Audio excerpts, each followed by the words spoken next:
Okay, so today is the 27th of January 2022, and we'll begin our presentation with Dan Hanganu, who was born in 1939 on this day. Just a second.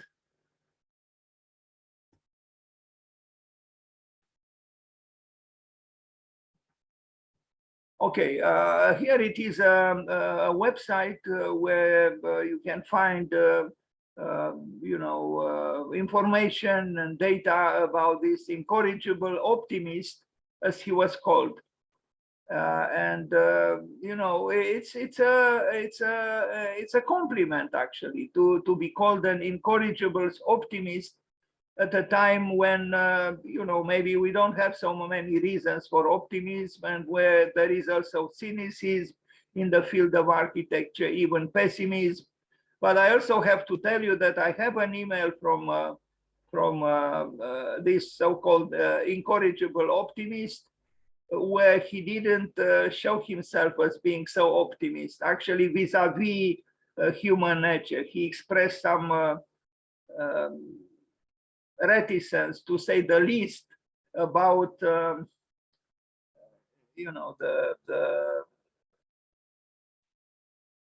would say the essence of the human nature.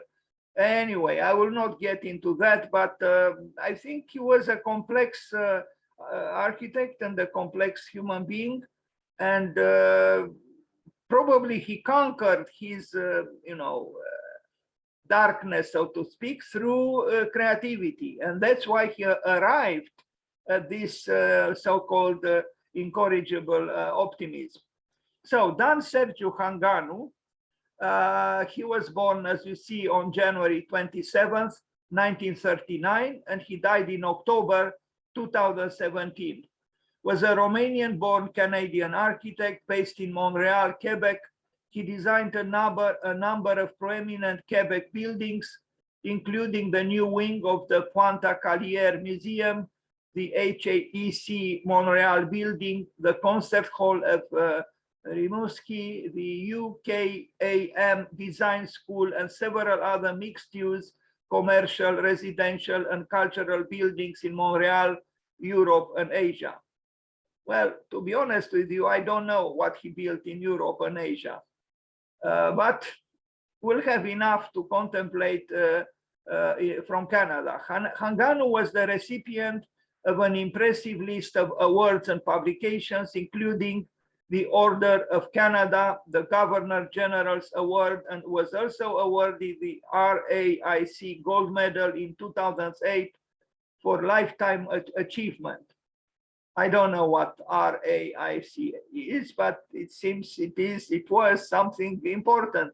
Dan Hanganu died on October 5th, 2017 in Montreal, Quebec. These are his words: the discourse about architecture as a cultural phenomenon. And I sympathize with these words and with these thoughts, because I truly believe that indeed architecture, as Alvar Aalto said, belongs to culture, not to civilization. These are the words of Alvar Aalto. Architecture belongs to culture, not to civilization. Especially the second part of the statement by Alvar Aalto should stir up our interest. It's easy to say architecture belongs to culture. But when you add not to civilization, this adds up, some, provocative reverberations. What did he mean by not to civilization? Because actually, most of the time, we think that architecture is mainly concerned with, what we call civilization. That's why we are so pragmatic and so functionalist and so concerned with the famous triad, which maybe in a simplificatory way, I continue to stress: the refrigerator, the WC, the water closet, and the parking lot. Because the functionalist obsessions are most of the time these, you know, and these, okay, they belong to civilization, but do they belong also to culture? And then what is the difference between culture and civilization? Why did Alvar Aalto say architecture belongs to culture, not to civilization? I think this is an important question, and I'm not sure I have an answer to it, but I think it's important to address this question. Why did Alvar Aalto say architecture belongs to culture, not to civilization? And the second question would be, are we addressing this issue in our own work? And what about Dan Hanganu, who said the same thing, the discourse about architecture as a cultural phenomenon? I underlined with red the words cultural phenomenon. Anyway, this is perhaps a theme, that a subject we should address, if not daily, but more often, and maybe one day even in a special, you know, discussion, because I'm afraid that most of the time we forget that architecture belongs to culture. I'm afraid we do forget, and maybe this contributes to the fact that the architect is devalued these days. In fact, the architect devalued himself or herself because we distanced ourselves from culture, and we pay the price. Now the architect doesn't have any longer the aura that one had, and we are marginalized because we marginalized ourselves, I think. And I think through culture, we might be able to get back where perhaps we belong. I sent a message some time ago with two quotations, one from Alvar Aalto that I already mentioned, and the other one from Johann Huizinga, who said, the ultimate aim of culture is metaphysics. And if it doesn't aspire towards this ultimate end, culture ceases to be culture. And to me, the inference, the conclusion, so to speak, would be, if culture is not culture any longer, if it renounces to its aim, metaphysical aim, and if architecture belongs to culture, then it means that if we remove the metaphysical aim of architecture, it is not culture any longer, and being not culture any longer is not architecture any longer. So, but who talks about metaphysics today relating to architecture? Not too many people. But I think we forget the very essence of architecture by neglecting to do so. He was described when he died un monument québécois. This is not a little thing, you know, it's not a little thing at all. In fact, I don't think any Romanian would have called him a Romanian monument. They called him so, Dan Hanganu. This is about Dan Hanganu when he died. And the city of Montreal mourned him. It was for them very important. More important than for us. It's true, he didn't build in Romania, as far as I know. But you know, he was Romanian, and I don't think it's a, you know, how to say, a regrettable form of patriotism if we remember this, that he was Romanian. This man who became a monument québécois, un monument québécois.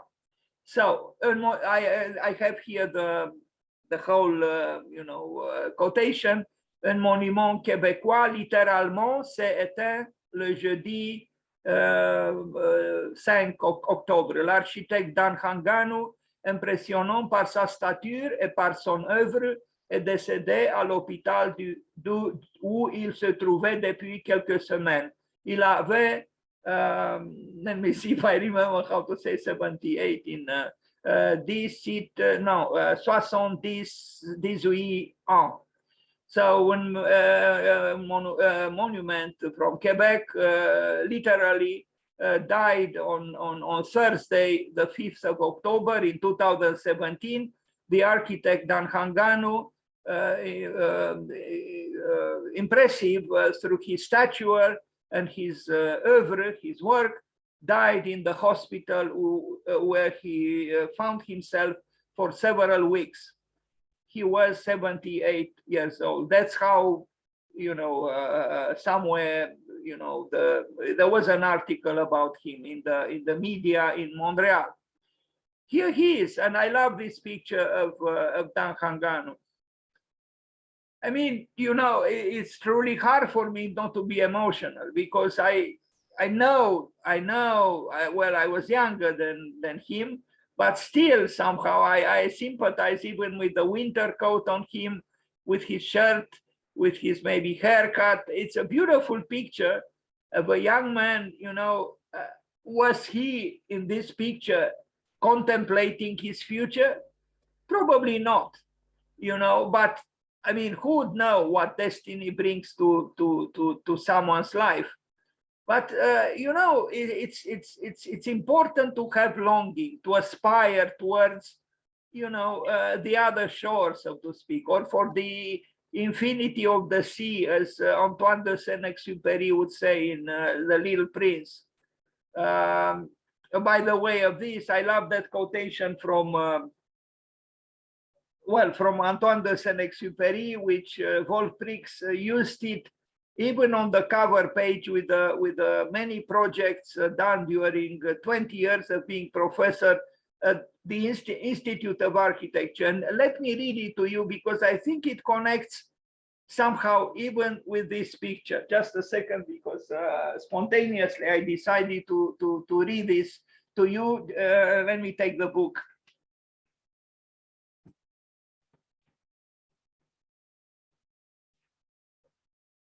Okay, here it is.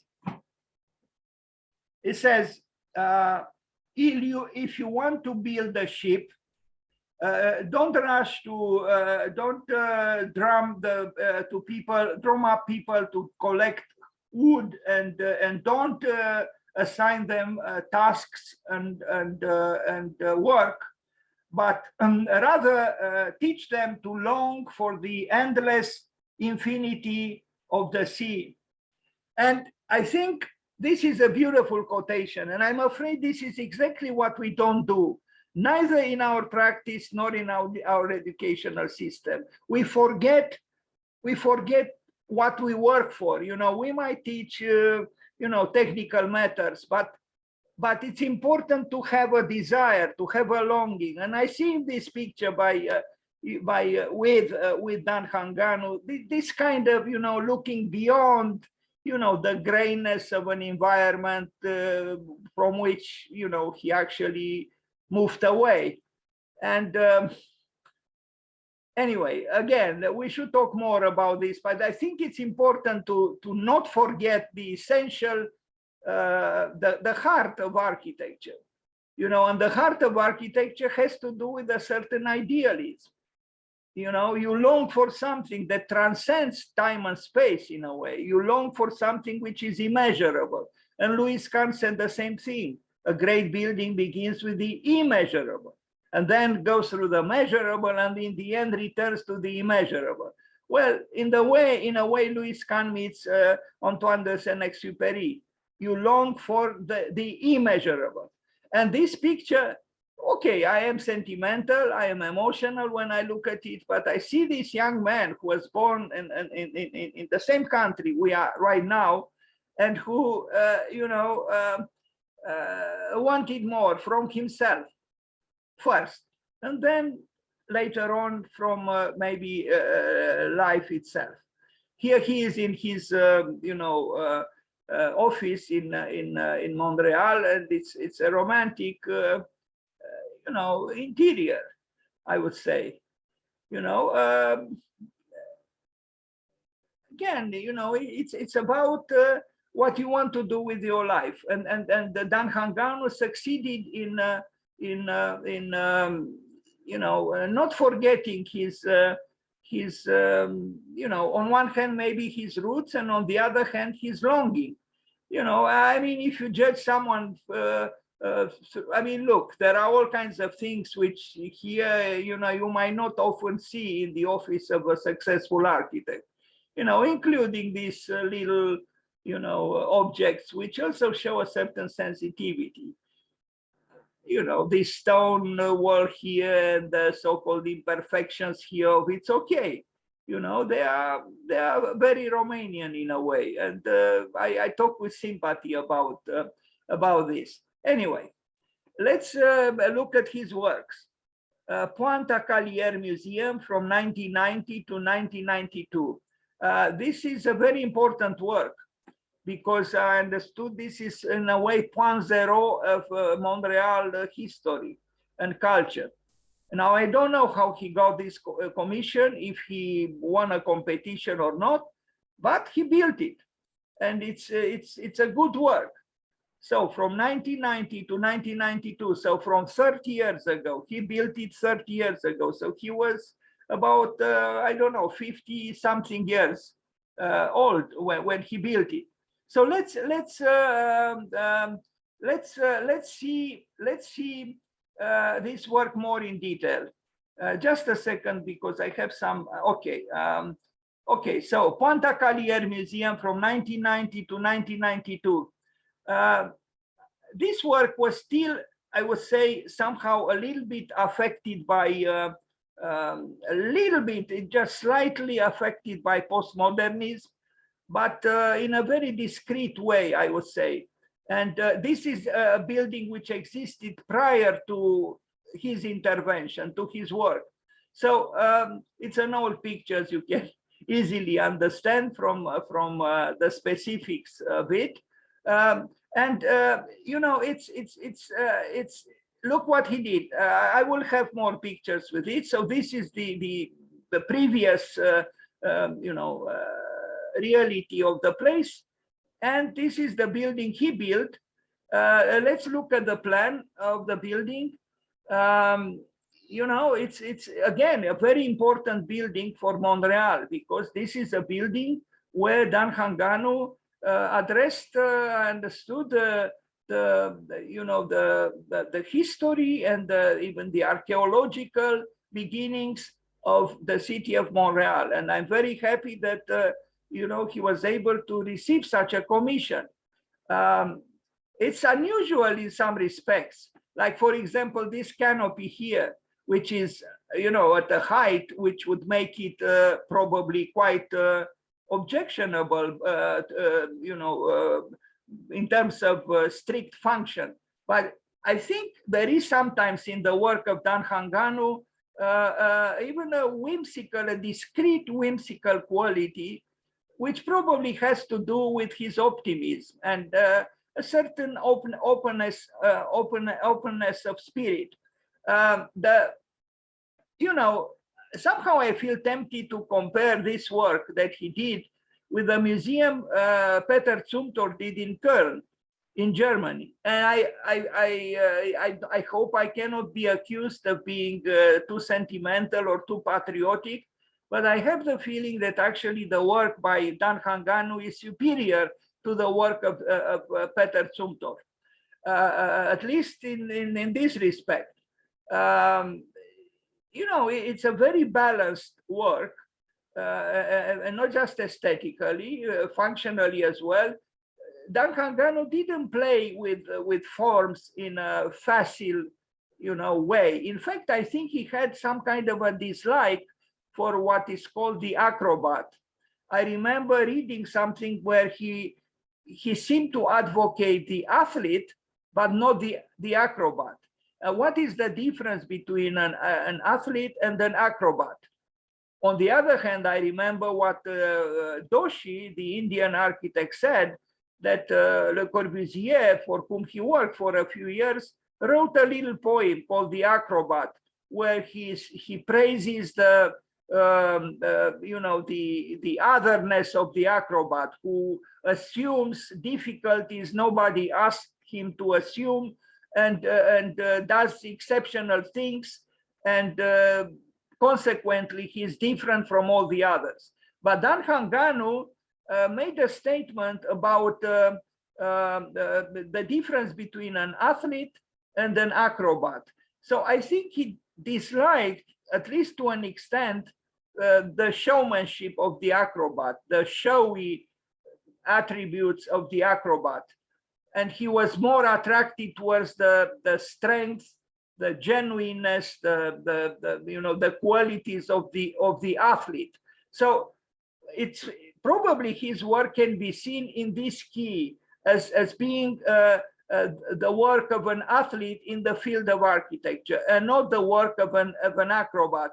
Although in the field of furniture design, and I hope I have here some pictures with the chairs he designed, he's somehow feels closer to me, to the acrobat, than to the athlete, because they are very theatrical and actually very engaging and interesting aesthetically, but we'll arrive there.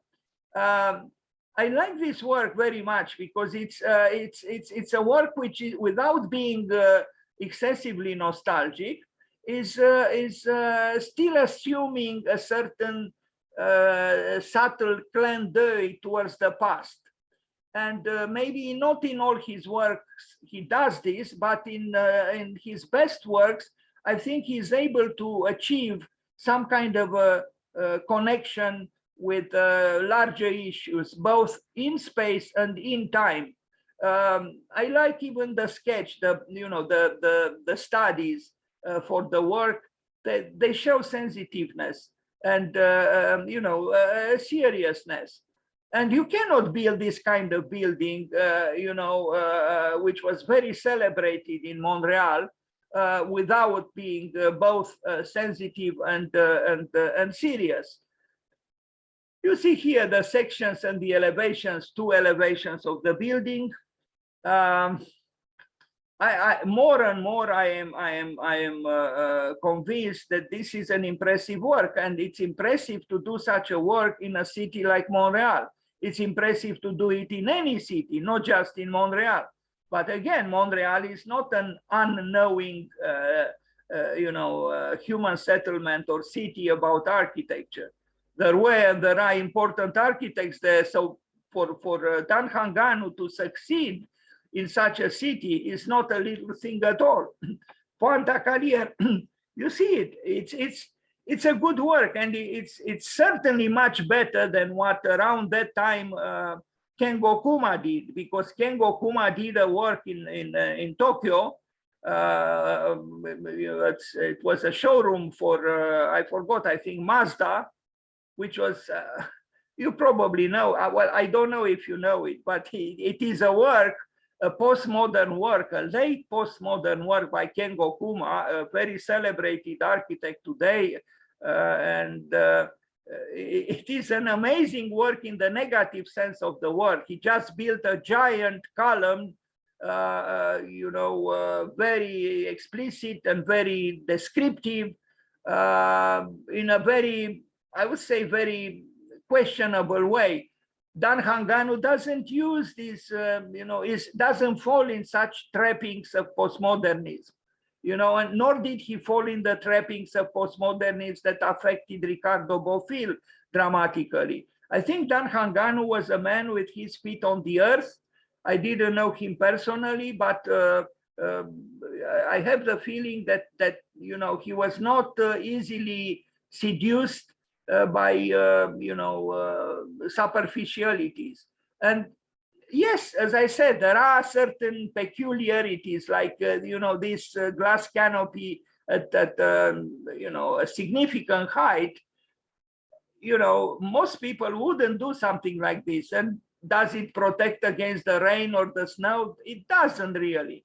But somehow in this very peculiarity, it becomes engaging and interesting. Somehow he removes a functional device from its explicit functionalism, and thus he gains something. Maybe in that metaphysical sense that I initially tried to allude to. The interior is also now, especially the picture on the right, would make you understand why I made a reference to that museum built by Peter Zumthor in Köln. You know, we see the two sides of the museum. On the left, the modern side, the one that you know is resolutely modern, explicitly so, and on the right, the presence of the ruins, the archaeological ruins of Montreal. And you know, it's not easy to marry the two, but I think Dan Hanganu achieved this very, very well. And across the street, he built another museum, which I placed on the poster that I made 5 years ago when I presented his work in Sala Frescelor at the University of Architecture and Urban Studies. That building is also excellent, more modest than this one, but somehow the two buildings show again the ability of Dan Hanganu to accommodate a context and also to show the passage of time, but not through schisms, not dramatically in the sense of neglecting a certain continuity. We'll arrive at that work, which I consider one of his best works as well. So this is the museum of, I call it the point zero of Montreal. And I think it stands the test of time. It does. Now, you know, you look at these things, these spikes, you know, quite tall. You know, I don't know what their function is. Now I am becoming myself a functionalist, but they go with the building. I don't know. They seem to be not quite perfectly vertical. I don't know if he intended them in this way or not. But the building has a certain, I would call it heroic quality, not in a flamboyant sense at all. It's a serious building. It's a sensitive building. It has a moderate monumentality, and I think it's very proper for its function there in Montreal. I mean, if you compare this building with whatever we see around it, this building has character and has culture. You know, something that a lot of modern architecture doesn't have. So we saw this one. Sorry, this is the site plan. I think the building, the other building that I'm talking about is here in this place, but this site plan was drawn before its occurrence. Also, it's kind of interesting. Let's look at the plan. You know, you have certain erosions. Like here, you have a cylinder which is eroded, so to speak. It's not complete. Its circle is not complete. But this refers very well and connects very well with the function of the building, because the building is also connected or expresses and houses the erosions of the physical you know, elements that constituted the beginning of the city of Montreal. So I like this accommodation. Please be kind and turn off the microphone. There is a sound in the background. Thank you.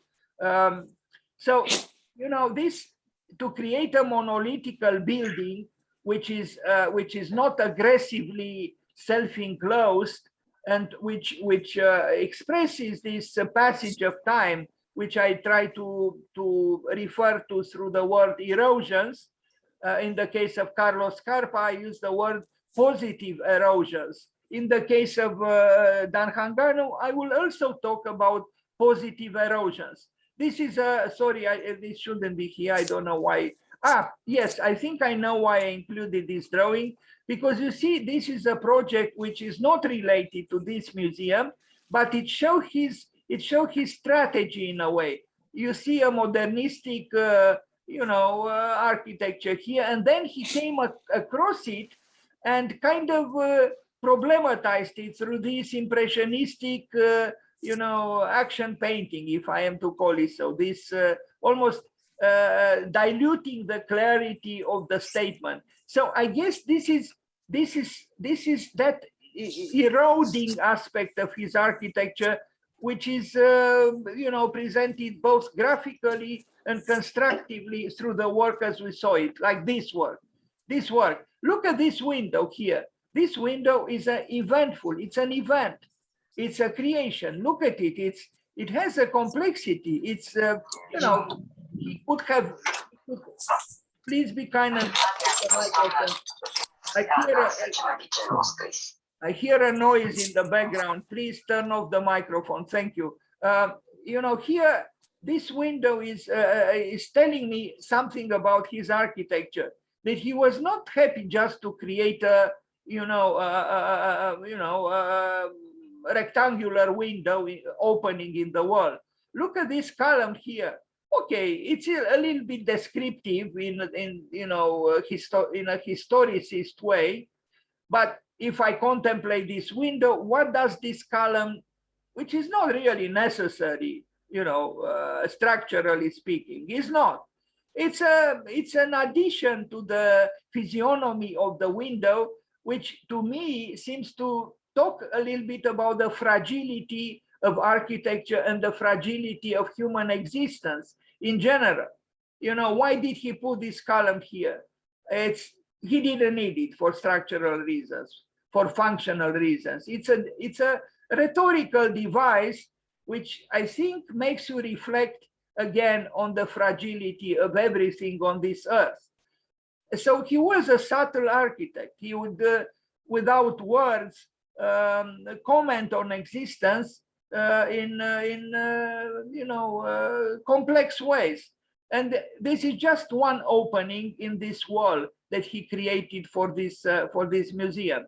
Here again, we see these columns. In my opinion, they are a little bit problematic, exactly because they seem to be a little bit belonging too explicitly to what we call, postmodernism. But it's a very discrete, belonging to that, actually, compared to what other architects did around that time or a little bit earlier. So, they do not really irritate or disappoint like that showroom by Dan Coma, which is unbelievable. It's hard actually to believe that an architect like Dan Coma would build something like this. Anyway, this is I included this. This is a rendering for a housing complex by Dan Hanganu, which he did around that time, which shows the influence of certain influences from postmodernism, maybe a little bit from Mario Botta, maybe a little bit from Italian architects. He was a knowing architect. In fact, I found that at a second-hand bookstore in Bucharest, three editions of a Japanese architecture magazine that belonged to Dan Hanganu. When I purchased them, I didn't know they did, but there is the stamp of Dan Hanganu on the pages of these magazines. So he was studying. He continued to study and to learn. Now let's look at this Galleria from 1987, a little bit an earlier work, the Dorchester Galleria. It's a project. We see, the romantic, opposition to the noise of the car here. It's explicitly addressed the problem, and on the other hand, we see the consideration towards its majesty, the sun, which brings us light and thus life.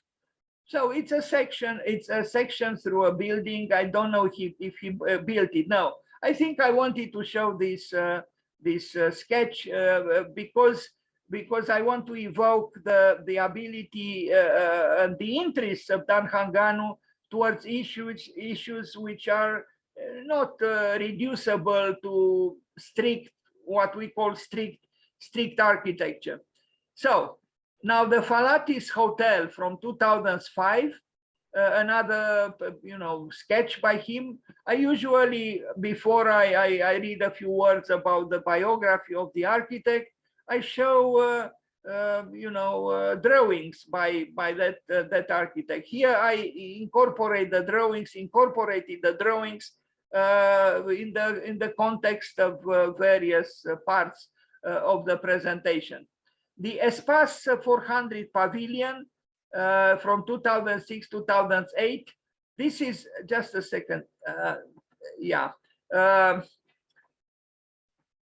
I am not a specialist in Dan Hanganu. I'm not an expert. I am just a man who likes to, who is very curious about important achievements in architecture and tries to learn. And the more I dwell on the works of Dan Hanganu, the more I appreciate him. Because I think he was, let's start first with the image. You know, I don't think it's an accident that someone like Kenneth Frampton admired Dan Hanganu. No, it's not an accident. You know, the more I look at this work, the more I am interested to learn more about it. But you know, in essence, it's not a, you know, an architecture that might belong to the acrobat. No, it's an architecture which uses rectangularity, seems to be predictable in terms of forms, but he also assumes levels of engagement, like in this case with the street, which is very close to being of an ornamental nature. Like you see here, the glass facade has these, you know, bidimensional graphic works displayed, including the, you know, the advertisings, which creates, I think, a facade reach even at the level of what I might call ornamentics.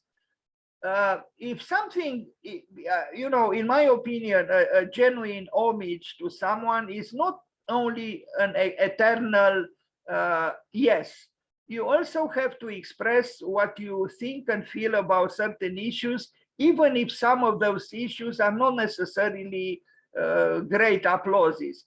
In my opinion, sometimes, not always, but sometimes, I think Dan Hanganu neglects a little bit the climate of Canada, because he uses a lot of glass.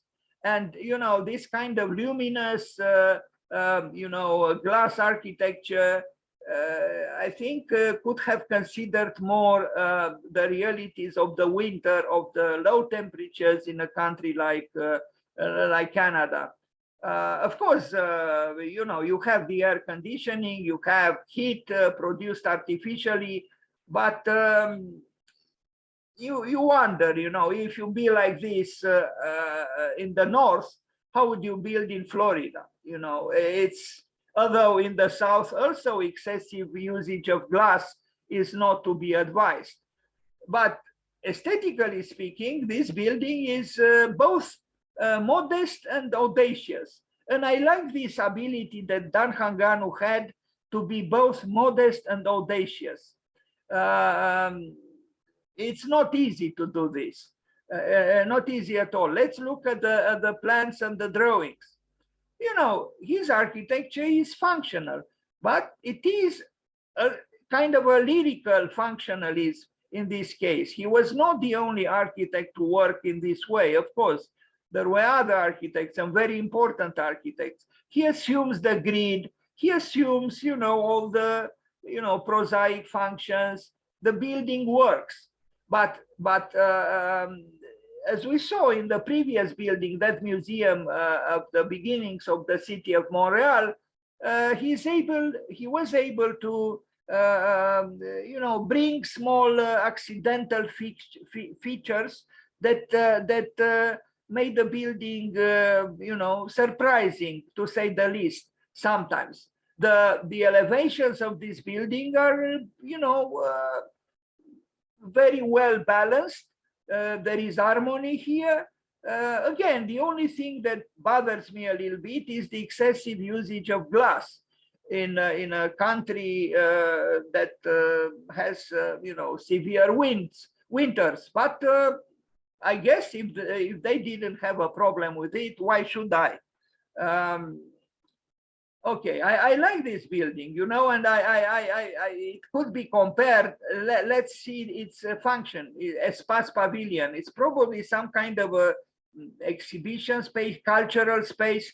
He truly received very important commissions from these Canadians who I think admire him a lot. I feel tempted now to compare this building with a building that Kop Himmelblau built in the Netherlands. Very different, but serving somehow a similar function. And look at the building. Again, it's a good building, but as I said, you know, the extensive usage of glass is a reality which cannot be denied. And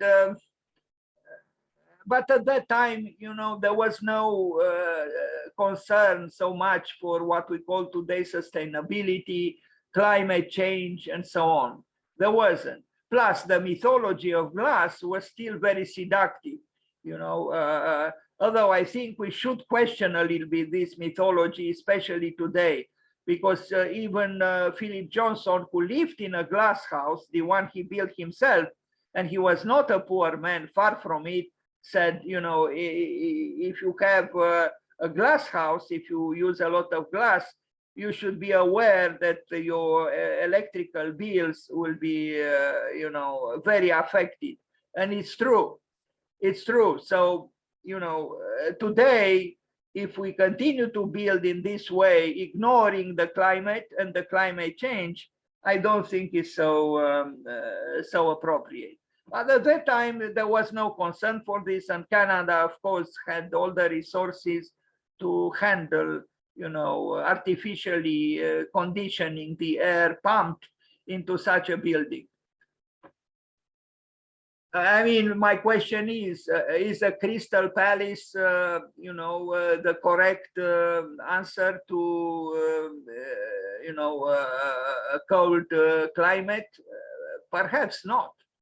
But, you know, the Crystal Palace was built in Great Britain by Joseph Paxton. And here is a building by Dan Hanganu in Montreal. Bravo to him. Again, I think it's remarkable that Romanian architect was able to arrive at such commissions and to honor them properly and build them, you know, and not just one. We'll see other buildings by him, built by him. And I truly think this should be an encouragement to any Romanian architect that it is possible. And it is possible not only outside of the country, but also inside the country. You know, I think Romania is a free country now, and I think I would suggest to the young architects who contemplate leaving the country to not do so, because they are needed here. We shouldn't be seduced by bigger salaries and so on. No, they are needed here within the country, and they can do a lot here and now. It's possible that Dan Hanganu, if he was living now and he was young now, he would not have left. I don't know. But again, you know, it's important to as William Shakespeare said, the whole world is here and now, where you are. That's where it is. And I know what I'm talking about because I also left the country. And, you know, although I had a different biography than the one Dan Hanganu had, I know what it means, the exile. And Dan Hanganu actually wrote to me that before he died, that he was contemplating returning to Romania at 78, but he died. So, you know, it's inevitable to have nostalgia. It's inevitable to long for the country you were born in, the land, the people, the culture, the, you know, everything. That's why I would say, I would advise the young ones, do not leave the country, because before the Second World War, architects from Romania were trained in, let's say, in Paris, but then they returned to Romania. Now it's the opposite. We train them here and then they leave the country to sell themselves who knows where. Yes, maybe the salaries will be a little better, but it's not only the question of salaries, really. You know, they are needed here. That's my opinion. And if we are to make a change, let's make it here within Romania, and not tomorrow, but today. And someone like Dan Hanganu, I think, inspire us. And I don't think he's inspiring us to literally follow him, you know, on his footsteps you know, going to Canada or who knows where. No, he himself, I think, again, I did not know him really personally. We only exchanged a few emails, but I think he wanted, and the very fact, I'm sorry, the very fact that he was coming every day, every year to evaluate the diplomas at the University of Architecture and Urban Studies in Mincu shows that he was still very attached to Romania, and this we should not forget. I'm tempted to think that he actually felt alone, rather lonely in Canada in his later years. This was my feeling. And it's possible if he lived longer that he would have returned. It's possible, I don't know. But he didn't, he did earn his life where he was, that is in Montreal and in Quebec and in Canada. Now let's look at some very interesting pieces of furniture that he designed. You know, I would consider this theatrical piece rather closer to the work of an acrobat than to the work of an athlete. It's theatrical, and maybe it shows it shows a side of him that I think he liked theater, because he did at least two or three works related to theater, and we are going to see the buildings. But you know, he designed these you know, peculiarly functional theatrical thrones, showing, I think, disponibility towards some kind of almost flamboyance in terms of design. Let me see, look at this one. Again, you know, it's a chair. It's a chair. Is it a comfortable chair? I wouldn't say so. I mean, yes, you can sit on it, but I don't think his main concern was with great comfort. It's a theatrical piece. It's a rhetorical piece. It's an interesting piece. It's a piece which is closer to art than to architecture in a way, because there are all kinds of things here that you know, do not testify about, certainly not about mass production. This was not meant for mass production. No, this is a unique piece with a clear theatrical attribute.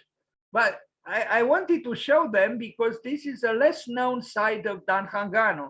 Both this one and this one, you know, show his. I remember I was once in the office of the president of the University of Architecture and Urbanism on Mincu when he entered the office, and he told us a story which was almost Fellinesque. I'm referring to Federico Fellini. I don't remember all the details, but I remember him saying that there was something about a policeman, two policemen, a man and a woman.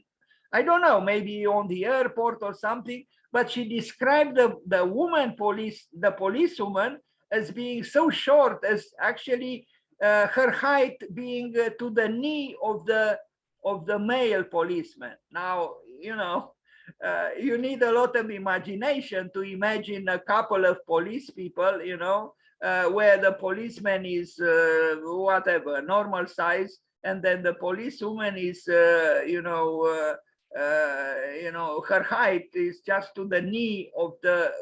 I was, obviously was an exaggeration, but it was an exaggeration which I think shows his amusing disposition towards the theatricality of life. Again, I did not know him personally. I am only telling a few things that accidentally came to my knowledge, but I noticed it, and I connect to these chairs. These chairs also show theatricality, a disposition towards the so-called irrationalism of theater life. And the theater is part of life. Often, life is not strict, is not linear. It has surprises, has you know, sometimes surreal elements to it. And his chairs show this. Or this piece, you know, it's a fine design, but it's a design clearly animated by the capriciousness of an artistic disposition. And yes, it's a one of a kind piece. It's a lamp, just like the chairs that we saw. They are one of a kind. And this side of Dan Hanganu, again, I think it's worth considering. Or this chair, it's burlesque. It reminds me a little bit of some furniture pieces by Mario Botta, but it's more burlesque, and maybe it shows even the hybridity of the Romanian spirit. Like here you have stability, here you have, I guess, a little bit of instability. I guess when you sit on it, this thing moves down because of the weight of the body. It's an interesting piece, and it's even Baroque. This aspect of Dan Hanganu perhaps is not often, addressed. His, openness towards the theater of life and design and architecture, and also a slight, if I to call them so, slight Baroque suggestions. When you think of Dan Hanganu, you wouldn't think of the Baroque. But, there are some elements of design here which are not far removed from what we call the Baroque. Anyway, or look at this one. Again, and I actually wrote to Kenneth Frampton about this. I think Dan Hanganu in his architecture has a reticence, even a modesty sometimes, which is admirable.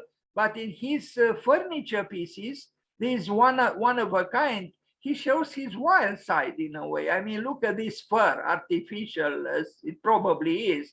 But this shows this burlesque fur. I somehow feel connecting with the surreal height or lack of height of that policewoman in that little story that he was telling us. So, there is also humor, I would say, and maybe that's why Dan Hanganu was called an incurable optimist, because he was probably able to, acknowledge the humorous side of life. Or look at this one. I mean, I laughed when the first time I saw it, and I laugh now.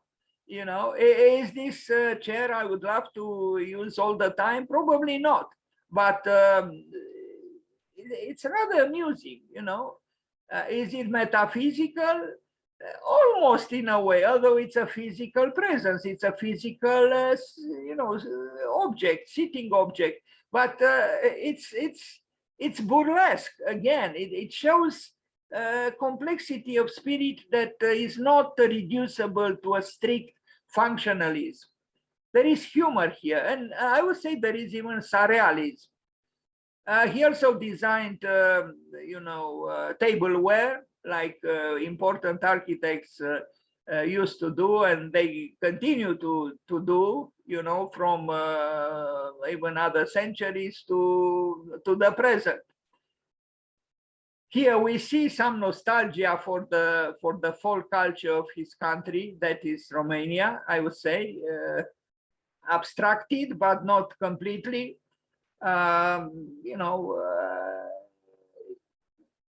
He loved design, of course. He would have designed everything if he had a chance. Here is a lamp where he welcomes the disorder, the so-called disorder of this wire, a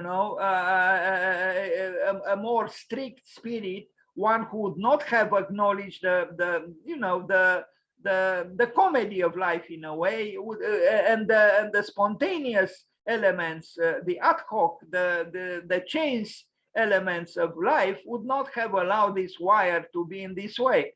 But he did, and I'm glad he did. I think he was a man of many hats in a way. To quote a title of a book on Frank Lloyd Wright. Now, McGill Law Library, a building this time, again, Dan Hanganu designed some very important buildings, and that's why he was called a Monument Québécois. He received commissions that any architect would love to receive. Here, we see again, let's see if I can, yes, we see the elevation, this corner view of the building. We see the unconventional spirit who breaks the box, who breaks the cube. He does the cube, he makes the cube, he uses vertical windows. I personally think this kind of windows are more proper for the climate in Canada. But, I guess you can do it in many ways, narrow and tall. But then he breaks the box in a rather almost expressionistic way. And this shows, I would say, perhaps the artist in Dan Hanganu, the rebellious Dan Hanganu. And, what is perhaps, worthy of being mentioned is that this is a law building. It's for the, maybe through this gesture, through this architectural gesture, he actually challenged Moreau's understanding of what law is supposed to mean. Because, even in the field of law, the subjectivity of human, perceptions and evaluations is unavoidable. Although, of course, we should try to diminish too much subjectivity. I like this building. I look at this main facade with the entrance and with the triangle. It's an equilateral triangle. Let's not be ambiguous about it. It is an equilateral triangle, which symbolically, metaphorically, is very appropriate for what this building is. It represents justice. It's important to emanate this feeling that this is about justice and égalité, to use the French word that is part of the famous triad égalité, fraternité, liberté. Now, not too many palaces of justice or educational, buildings relating to justice, are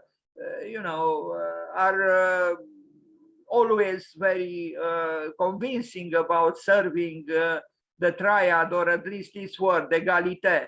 But I think that the equilateral triangle expresses from the very entrance into the building, at least the aspiration of what is happening inside the building.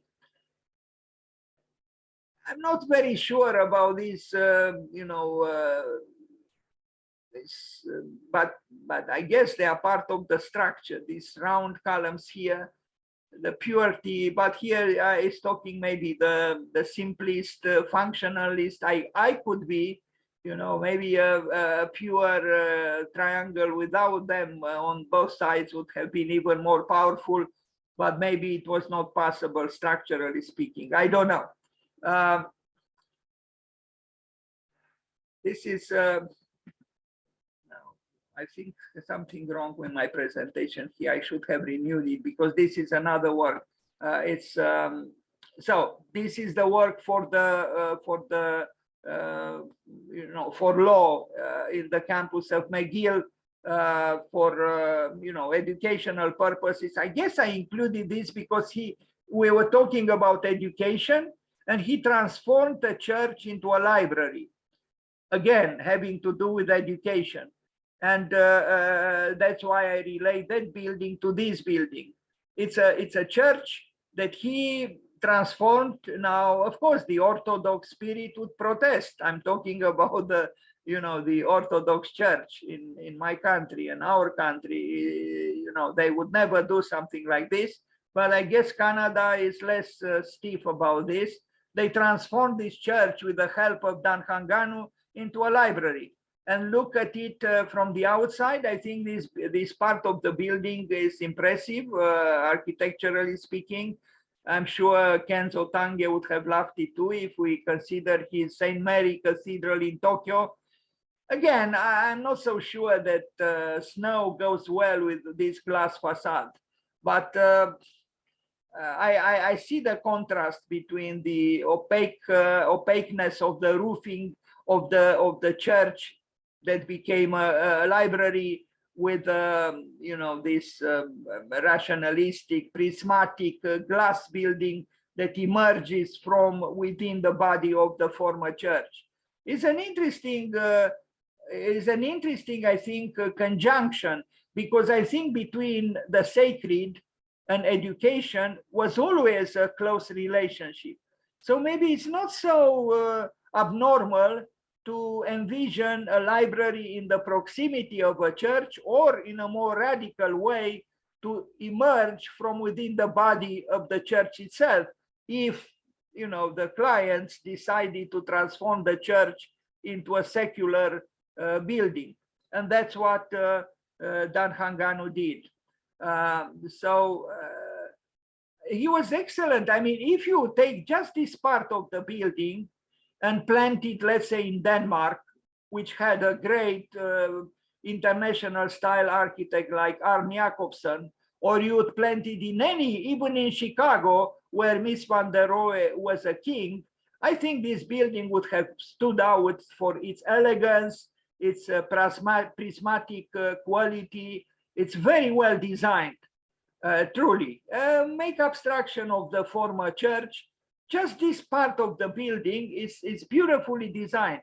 The only problem I have, as I said, is that this extensive usage of glass in a cold climate like Canada has, let's not overlook the snow that is here. But I guess, again, they didn't mind, you know, pumping their money into technology to bring the adequate air inside the building. And it's beautifully designed. I mean, in its, you know, in the chosen architectural language that he uses, I don't think it could have been done better. It's very well designed. And equally well is this part, which is different aesthetically. Maybe this shows, I don't know. I mean, I wish Dan Hanganu was born in October, in the Libra zodiacal sign. Then I would have been immediately, I would have jumped on the inevitable connection between Libra people and dualities, because they are schismatic people. And I know what I'm talking about because I was born in October. Here we see the two sides, in a way, of Dan Hanganu. You know, here sculptural volume, opaque, a lot of opaqueness, and here a lot of transparency. And here you could say this is the expressionist side of Dan Hanganu. On the left is the rationalistic side of Dan Hanganu, and he married the two in this building.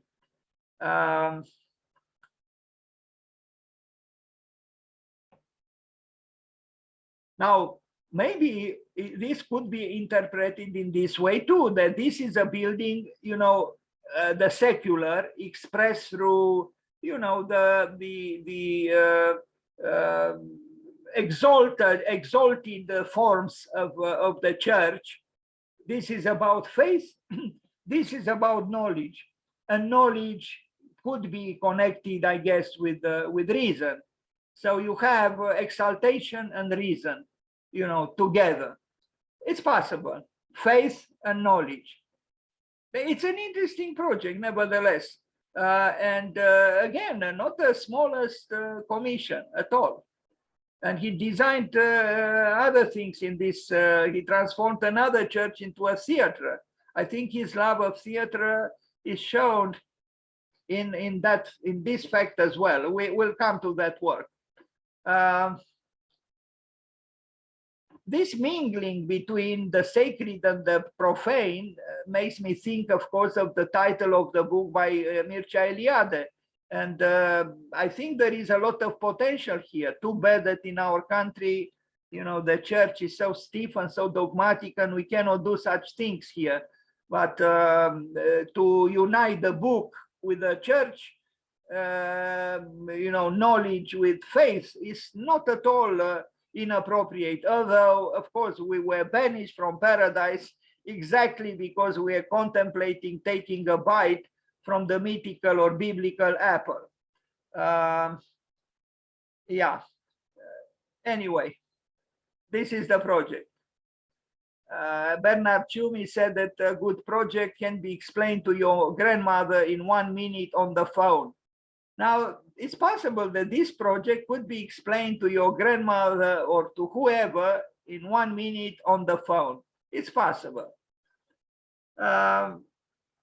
Because yes, it's obvious that that Dan Hanganu knew what he was doing, and he had a clear conceptual thinking, and expressed it accordingly in convincing terms. And that's why he received so many commissions and important commissions, because he probably was able to explain not to his grandmother, but to some other grandmothers or grandfathers or whatever, or whoever, in a minute, the project.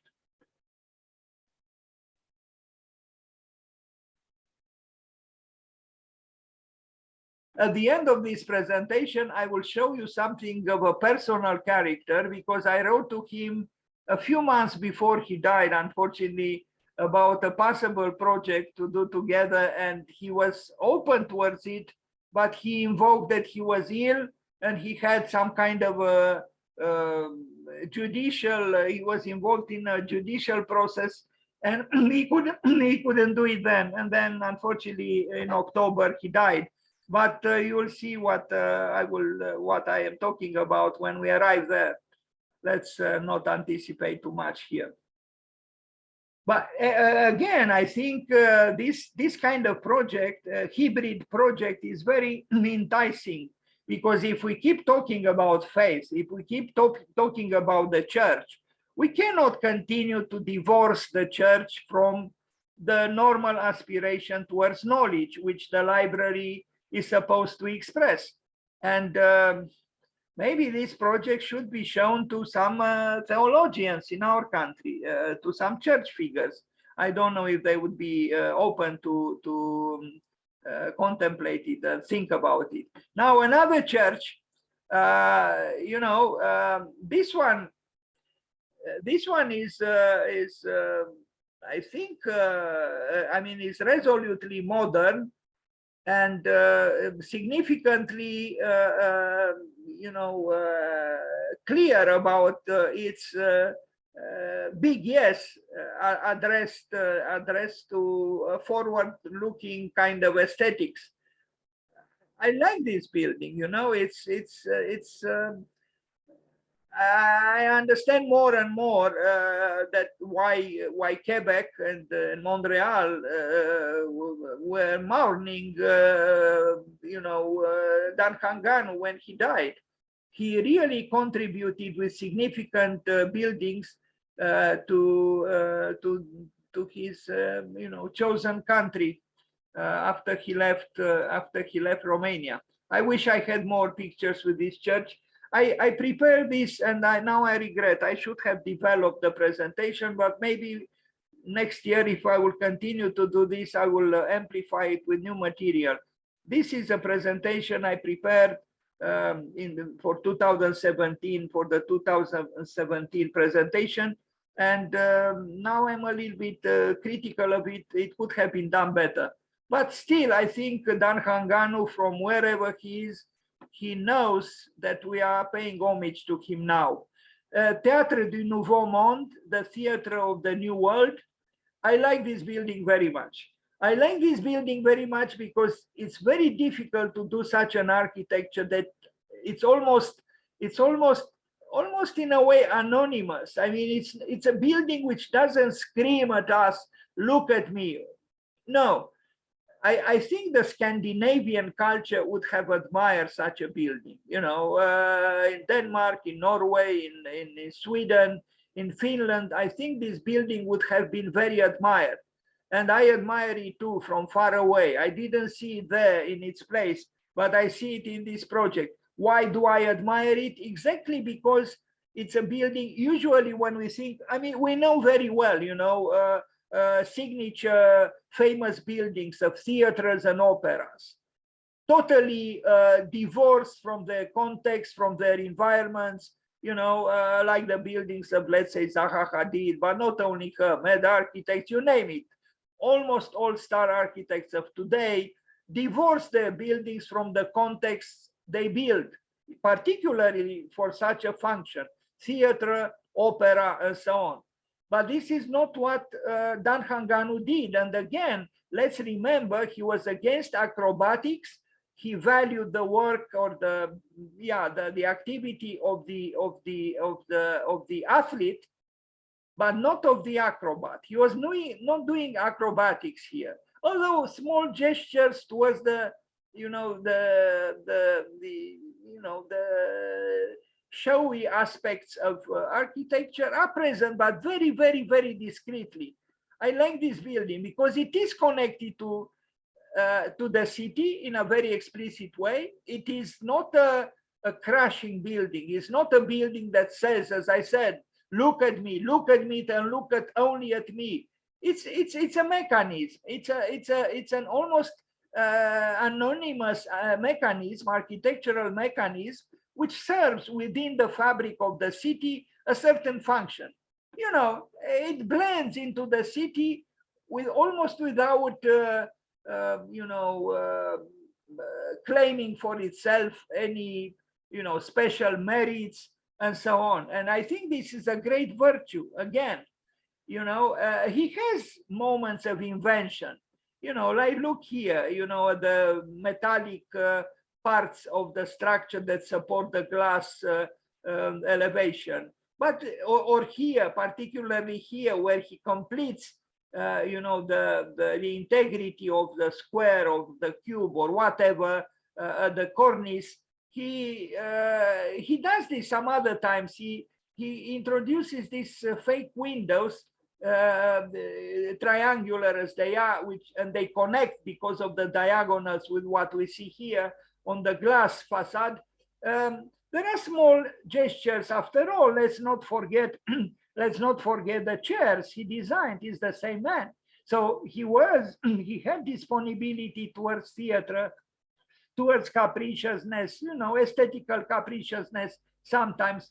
But all in all, look, this is, in my opinion, really, I almost felt tempted to say something radical and too explicit, but this building almost makes me, fall in love with Dan Hanganu, because this is a very fine, unpretentious, and yet, no, I shouldn't say unpretentious, but it's both modest and audacious. This staircase here with glass, and then these, fake windows, because it's not an enclosed space here, it's not a room. There are levels of ambiguity, of complexity, but it's not that, I would say, frivolous complexity of Venturi. No, this is the complexity of an architect who is modern through and through, but with a subtle modernism. And I really wish such buildings will be built also in Romania.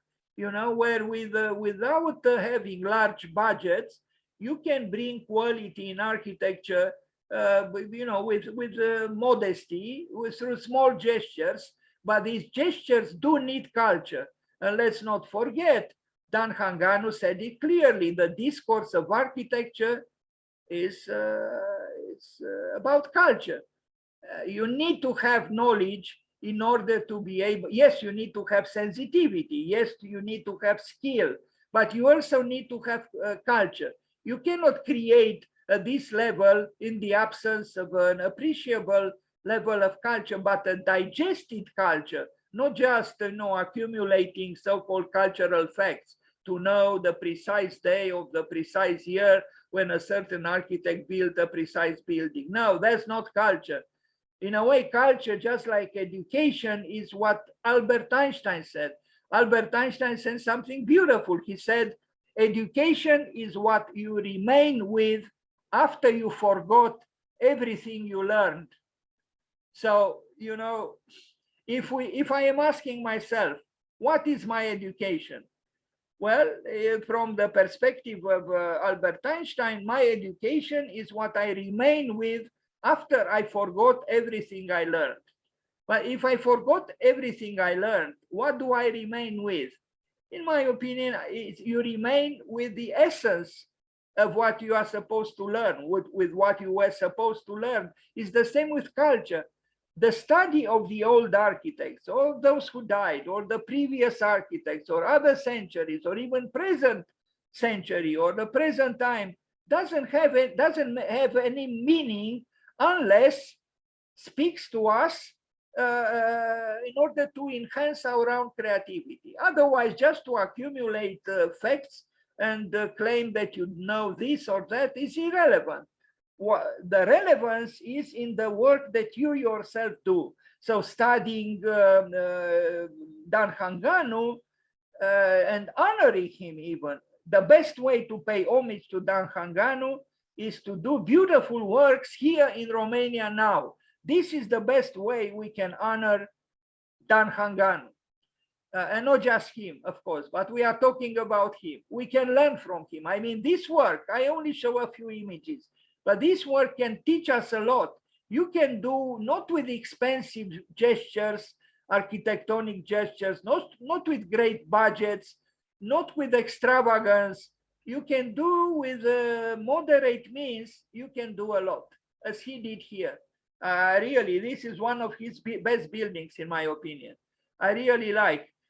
If I am to express a certain reticence, it's about this. Sometimes he uses these heavy cylinders, unjustifiably so thick, you know. But again, we saw his chairs. So this was a man who knew something or was attracted by the theatrics of life, I guess, and architecture as well.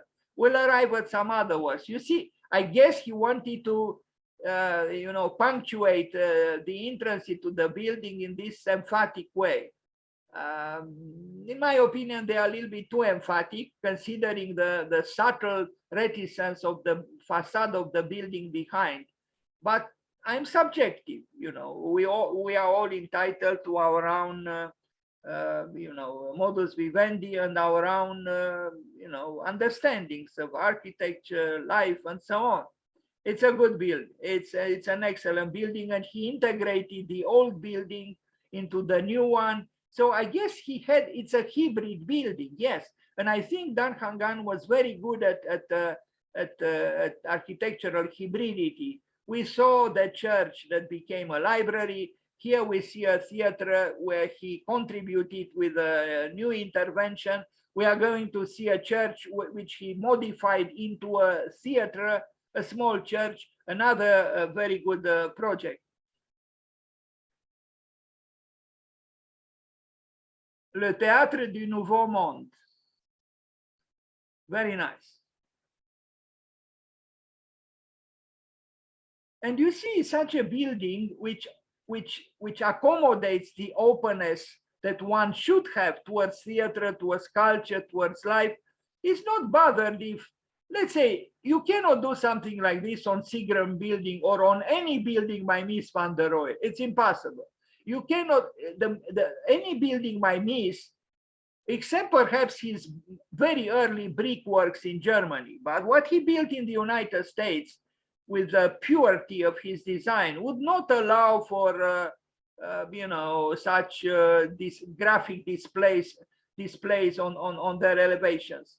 Now, of course, this is a theater, but even if it was not a theater, this kind of architecture with its hybridity invites you know, a diversity of handling, even on a temporary basis, of its elevations, like we see here, you know. And if you remove this thing, or if you leave it there, the building remains the same. Or this one here, it's a building which welcomes interplay or interaction, so to speak. Also, you know, the presence of these small fragmentations at the bottom does not distort the sacrality, so to speak, of what a theater is. You know, I like this very much, that he welcomes even, you know, small human activities. This shows that this was not an arrogant architect. You know, these small things are part of life. These small shops or little restaurant or whatever it is, it's blending well into the architecture of the Le Théâtre du Nouveau Monde.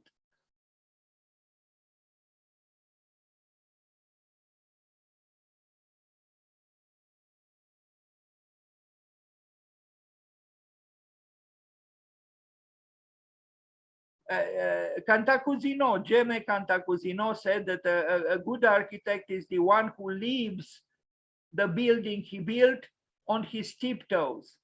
Well, I have the feeling that particularly in this building, Dan Hanganu left on his tiptoes, or almost so. And this is not easy to do, because he did have a strong personality, but not a dogmatic personality, I think. And maybe his incurable or insatiable optimism derived from this, you know, the ability to communicate with others, and also the ability to not neglect humor, at least sometimes. In a way, a difficult context here, because, you know, it would have been very easy here to get lost with these larger buildings behind, or these larger portions of the building behind, with these could be crashing, overwhelming, opaque walls. I think he did an excellent job, and this is probably his rendering of this project. Here we see the sections. A theater, a good theater, is to be related to the street, to the life of the city it finds itself in, you know, and not to be a sacrosanct structure with two lions at the entrance and, you know, distanced and removed. There are such theaters all over the world, of course, but I personally prefer this kind of theater, which is almost extending itself towards the street. And there is a wisdom, I would say, here relating to what theater is or should be. Now, another building is this one, and unfortunately, I should have had, I don't know, I hope I didn't choose the wrong presentation. I probably have others about him, because I tried. This is a building he was criticized for, from what I remember. It's a very large building. I probably arrived later to this. I hope I do, and I apologize. I don't know what's going on, because I had a different kind of presentation. I'm not very I do not archive my presentations very well, and because I named them with Dan Hanganu B, Dan Hanganu B, Dan Hanganu B, Dan Hanganu 2, 3, 4. Sometimes perhaps it's I get lost in the labyrinth of having too many variants or alternatives. I hope we arrive, or maybe when I created this presentation, I wanted to show the attempt that Dan Hanganu made, even in other projects, to connect even larger, much larger buildings like this one with the street, with various devices, like you know, these fragmentations, if we are to call them so. Well, I hope I have more references to this project. It's also very possible that when I made this presentation, I didn't like this project very much, which is not a very, you know, wise thing to do for a serious critic. But I'm not a critic, actually. I'm just an enthusiast of architecture. Siège social Cirque du Soleil in Montreal, the social, you know, headquarters, if you want to say, for Cirque du Soleil, the famous Cirque du Soleil. Or I don't understand what's going on here. No. Yes, I arrived back to that work. It's a little bit hybrid, my own work here, and I'm a little bit taken by surprise myself. I didn't review it before I started it. I should have. Here is a picture of Dan Hanganu receiving, another award. And I have to tell you that he was very, very proud that he was the only architect. I forgot how this prize was called, but he was the only architect who received this prize, which was dedicated to arts and to artists. And he felt he was proud that as an architect he was received in the community of artists and arts to receive this award. And I read also that other important architects had the same longing to be considered artists, and because yes, somehow I don't know if tragically or not, but architecture removed itself, almost itself somehow from a closer vicinity to art. And I think an architect who has to handle function, structure, budgets, engineers, all these kind of things, if they achieve a result that is still considered artistic, I think this is a pleasant outcome. And maybe that's why he was so happy that he made it, so to speak, in the vicinity of artists. And as an architect, he was honored in a community of artists. Very nice. Again, I think it should be an encouragement for any architect to aspire towards more intimacy or closeness to art, because I think art can save architecture, can bring us closer to its very soul. What else can I say? Now, Le Devoir, Libre de Pensée, published this, Montréal, en deuil de l'architecte Dan Hanganu. Should I abstain from becoming emotional? No, I should not abstain. Montreal is a great city, and this great city was în doliu in Romanian, was mourning the death of the architect Dan Hanganu. Could there be a better homage to someone's life and activity than this?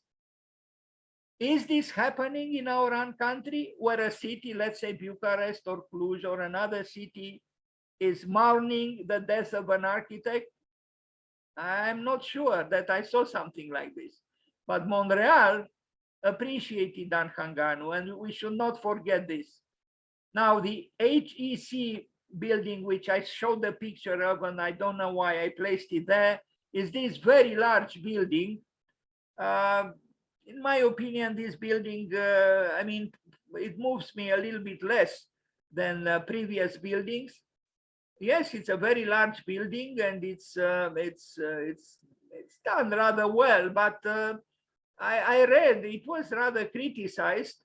Now I don't know. I think in some projects, especially the very large ones, Dan Hanganu also worked, I don't know if through his own office or some kind of a consultant for some other firm. I don't know what was the case here, but even in this building, we see the employment of some architectural elements that are less explainable or justifiable in strict rational terms or rationalistic terms. Rather, they do have a meaning in the field of architectural rhetorics.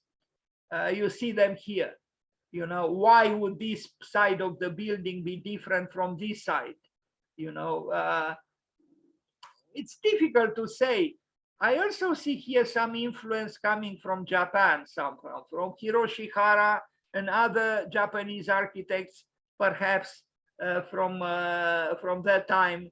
It's a building which belongs to its time. It's clearly modern. It's not one of my preferred buildings, maybe because of its scale mainly, but it's still an interesting building. And maybe if I contemplated more, I would discover virtues which at the first sight I do not see so much. Because this was actually my first encounter with the work of Dan Hanganu. The more I look at his works, the more I learn and the more I appreciate things which initially at the first sight I didn't. Apparently, I don't know, in his proposal for the building, but you see here the connection with his chair designs or those theatrical thrones. There is a level of theatricality here as well, you know, and so in this initial perspectival rendering, he envisioned the project a little bit differently than it was realized.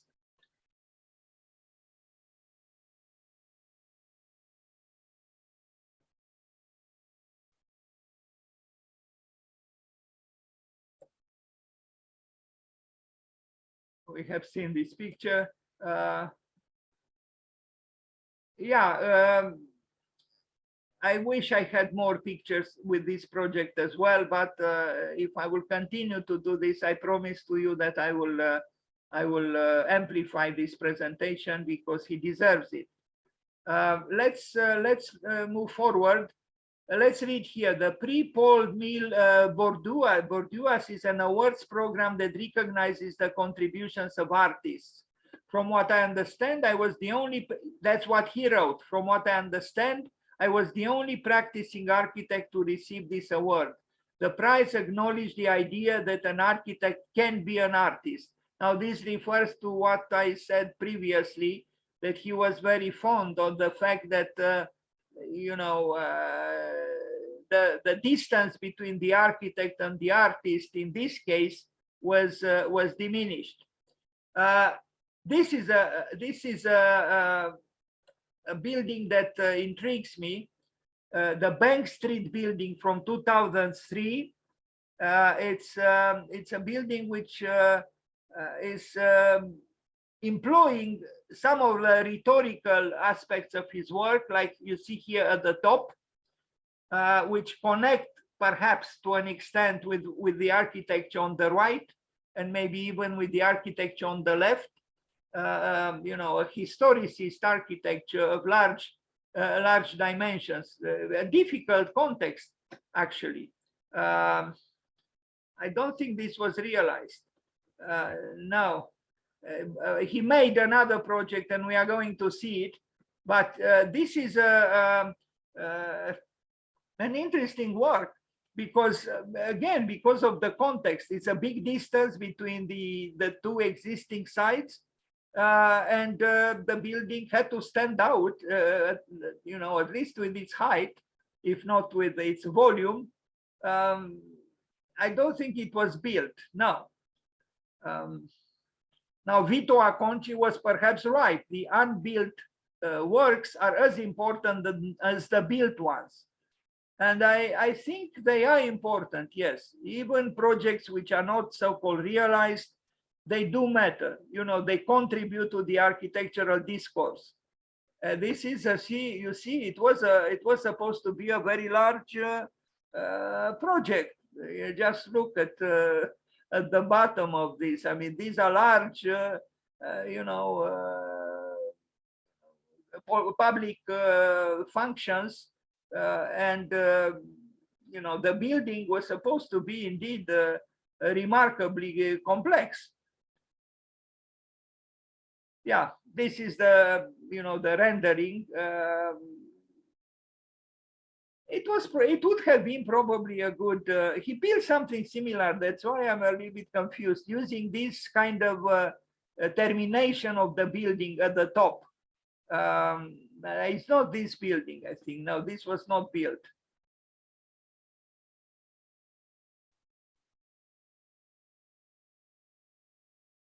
But we see Dan Hanganu here in the same, on the same path of respecting a context, relating to the context, and also betraying it to an extent, at least, you know. But even the top, which appears to so-called betray, refers to the flashes and the sloping roofs of the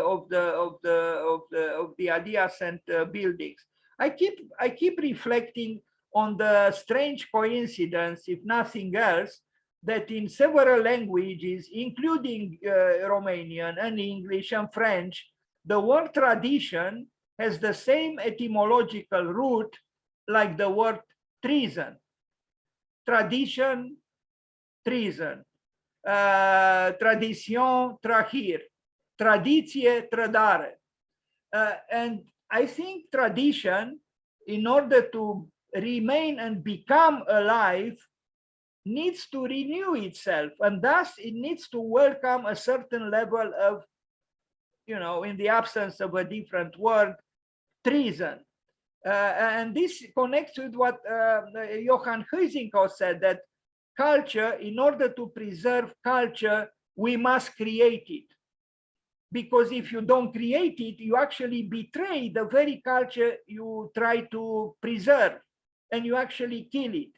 So in order to create it, you have to assert your time, your place, your technology, your everything that belongs to your own life. This is not easy to do, to marry tradition with treason, tradition with trahir, tradiție cu trădare. I think the traditionalists should know about this linguistic coincidence, which is perhaps not just a coincidence. The fact that tradition has the same etymological root with the word treason, and not just in English. It's maybe, I don't know, the sarcasm of fate, or the gods of linguistics, or I don't know what. But I don't think it's that. It's maybe it's just a coincidence, but to me it's a telling coincidence. Sometimes these happenings, these so-called coincidences, are very meaningful, or could be very meaningful. You see that the building proposed by Dan Hanganu is sitting well, actually, in the vicinity of the buildings, both on the right and the left, and yet it's not mimicking, ad literam, what is happening on the left and on the right. It's asserting its own individuality, and at the same time is promoting some kind of a dialogue, of conversation. There is a conversation between the building by Dan Hanganu and the buildings on the left and the right. And this so-called conversation, to use a fashionable word today, is important.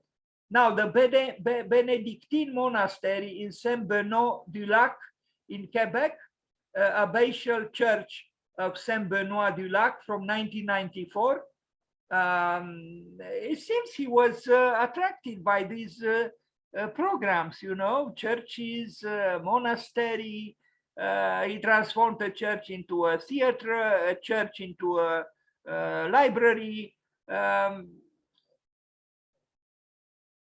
This work, to me, what he did around the years 1990s, is just a little bit slightly touched or influenced, even if suggestively or discreetly, by what we call today postmodernism.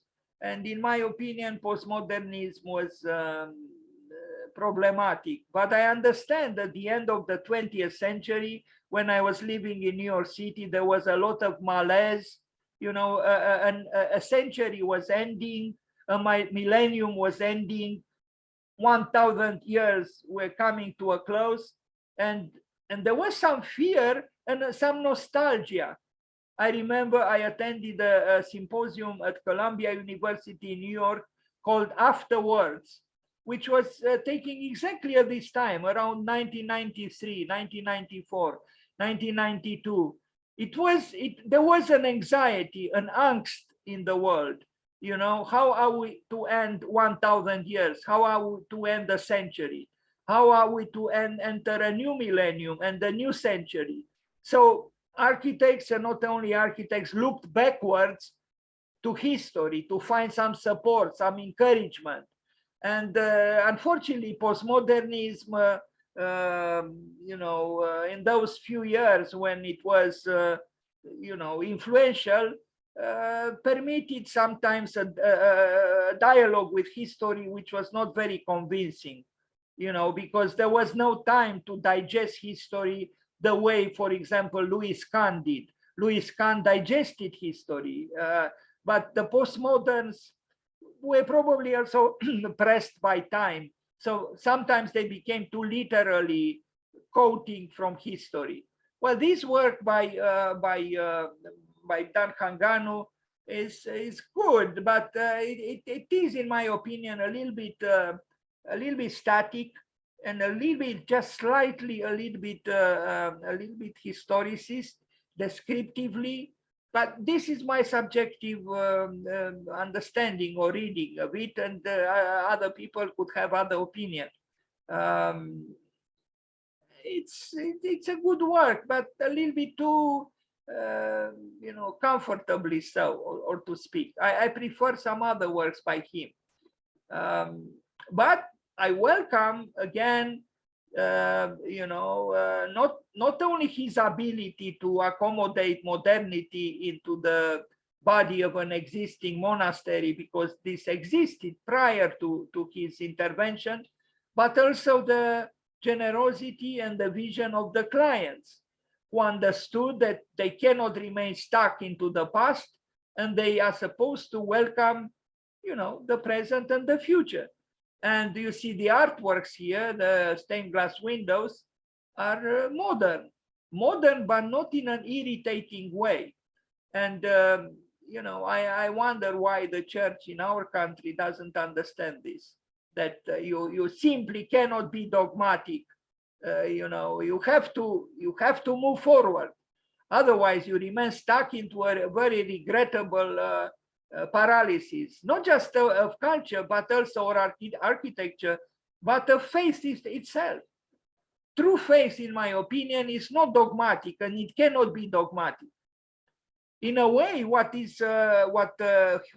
Huizinga said about culture should be applicable to faith or worship too. In order to preserve faith or to preserve worshiping, you have to create it.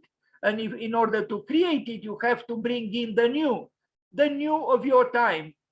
If you don't do it, you remain stuck, and you actually kill that very past that you try to preserve.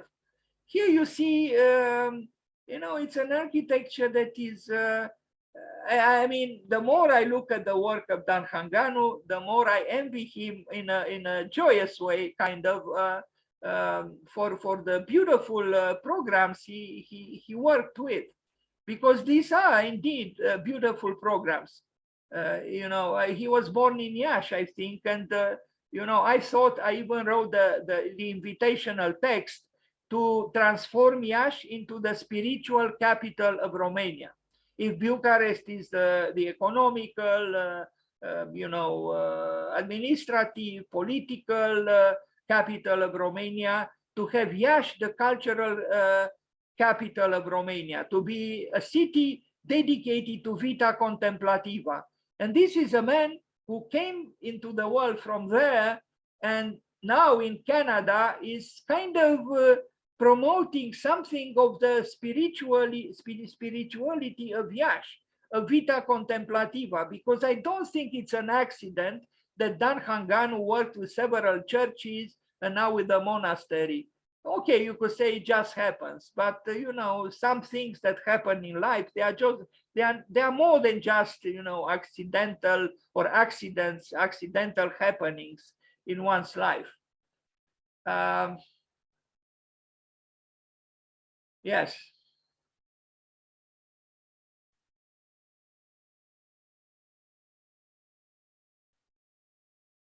I don't think I will talk today about, and it won't be really the place to talk about Felix Candela. We'll stop at paying homage to Dan Hanganu today, and maybe tomorrow I will talk about Candela and Neumann and Viollet-le-Duc. Although maybe talking about Viollet-le-Duc might be interesting, to compare his interventions in the field of church, renovation, church design, and so on, with Dan Hanganu's. Dan Hanganu, I don't know if anyone thought of, creating some kind of a parallel between Viollet-le-Duc and Dan Hanganu.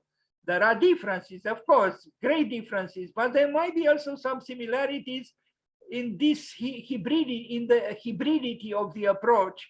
And also, you know, the coincidence that they were both born on the same day, the 27th of January, Viollet-le-Duc and Dan Hanganu.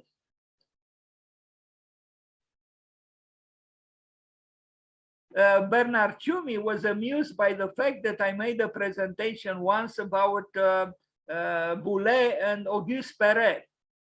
And he said quite a unique pair, because no one thought of talking about Auguste Perret and Etienne Boulez, you know, but I did, because they were born on the same day.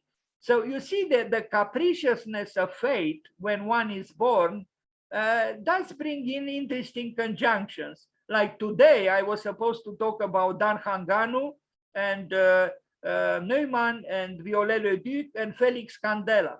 I mean, what do these four people have in common? Nothing, except, well, in the case of maybe Viollet-le-Duc, you could say, well, maybe there are some other possible parallels, but Felix Candela and you know, Neumann, what do they have in common with Dan Hanganu?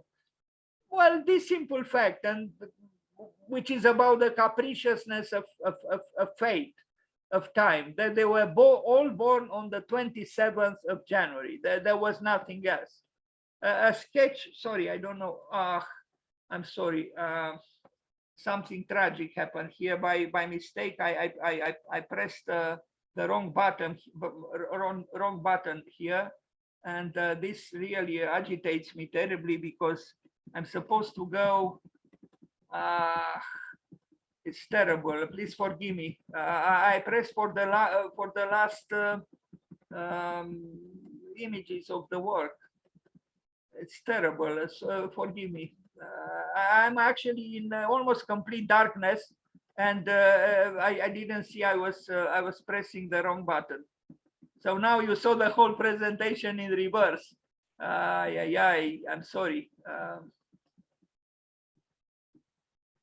And well, I'm back to the monastery. So we were this image. I'm really sorry. I apologize for this little accident. I was talking about accidents, and look, it happened to me in this way.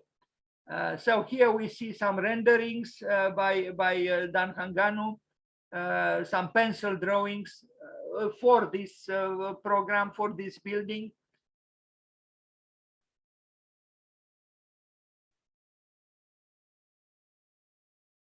We don't draw like this any longer, because we draw most of the time digitally, but we still could appreciate you know, the manual work that went into. I particularly like this.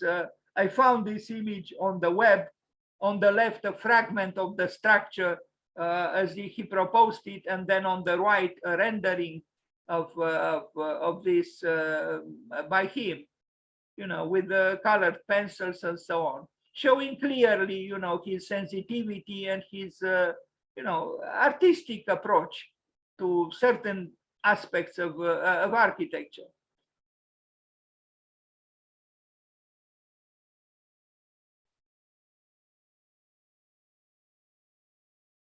So it was an existing building to which he had some interventions, you know, like you know. So in this sense, perhaps it would be interesting to compare at least this work and a few others with the position on and the works of Viollet-le-Duc.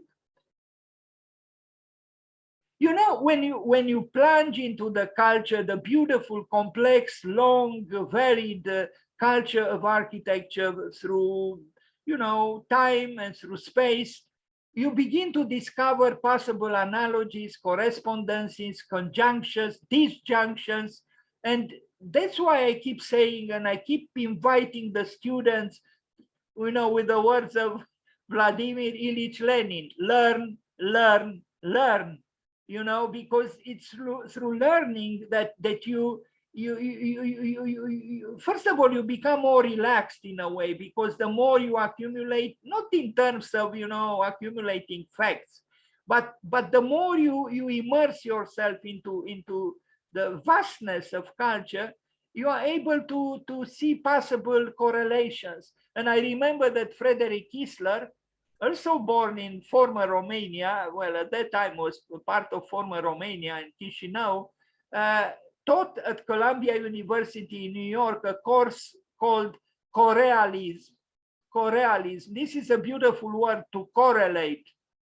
You correlate, you build bridges between various fields, various happenings to correlate. But in order to correlate, you have to have, you know, a certain knowledge about various things. And if you don't have that, how could you correlate between things which appear to be separate or separated? I also remember now a beautiful short poem by Shelley, the great British poet who died at 28, drowning, unfortunately, but he wrote this beautiful short poem, and I invite you to search for it on the web.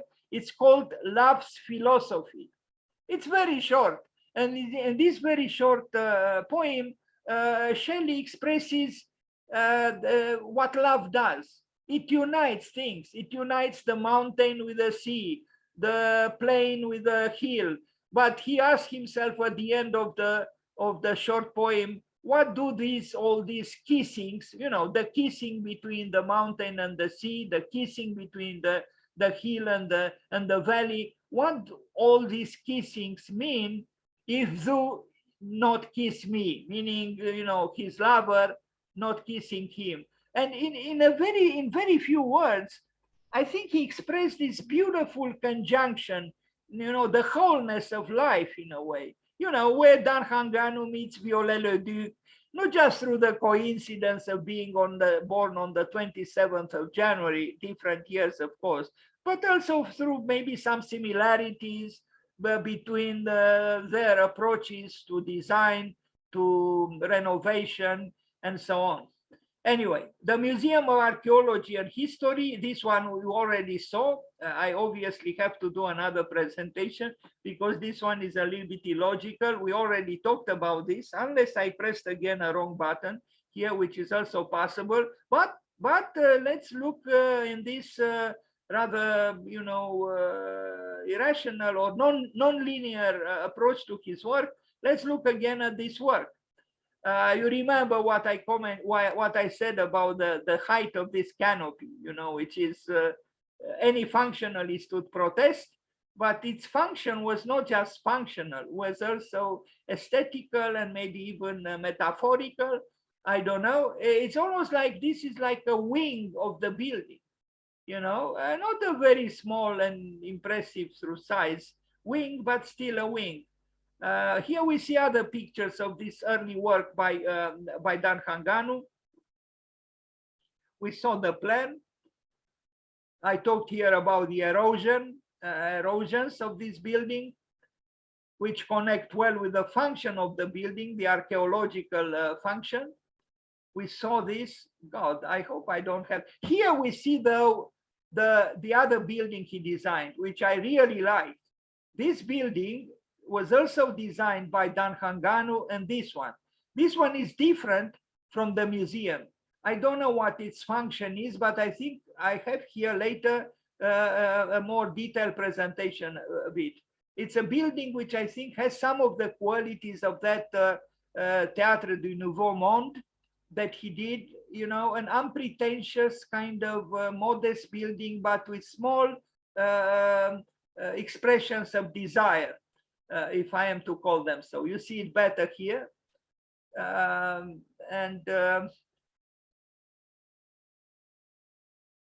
What a chance now, but he earned this chance to build two buildings across the street from each other in a city like Montreal. And of course, he didn't build just them. Now, La Maison des Marins in Montreal, this is the building. So this is the building across the street from the Museum of Archaeology, the archaeology of Montreal. I call it the Museum of Point Zero in Montreal. La Maison des Marins. I don't know what its function is, but I like this building very much. And in fact, it was shown by by the fact that I placed it on the poster of my first presentation on him. Why would he do this triangular extension of the canopy, which doesn't have a functional role? It has a role through its expressiveness. It is expressive, and imagine the building without it. Okay, it would have been okay. It would have been an okay building, but this adds something. You know, it's this part of the building is actually that longing for the immensity of the sea that Antoine de Saint-Exupéry talked about in that quotation by Wolf Prix at the Institute of Architecture in Vienna. And I think to refer to Eupalinos by Paul Valéry, this makes the building sing. I know maybe it sounds a little bit too sentimental, but it's important not to forget the so-called metaphysical side of architecture. And it is the metaphysical side of architecture which makes a building sing or not. If you don't have it, it will not. It's not a big thing, so to speak, but it matters. You know, I like it very much because it's almost irrational. You know, what architect to do something like this? I think it's an architect who once saw a policewoman being so short that she would not even arrive to the height of the knee of a colleague, a policeman. This could be also a funny story to relate, you know, for the feminists or for the anti-feminists. Anyway, some sketches about this building. Here is a fragment. He worked very well with glass. Dan Hanganu worked very well with glass. Unfortunately, he used too much glass, in my opinion, sometimes, not always. But he was a master of handling proportionately very well, you know, situations where glass was involved.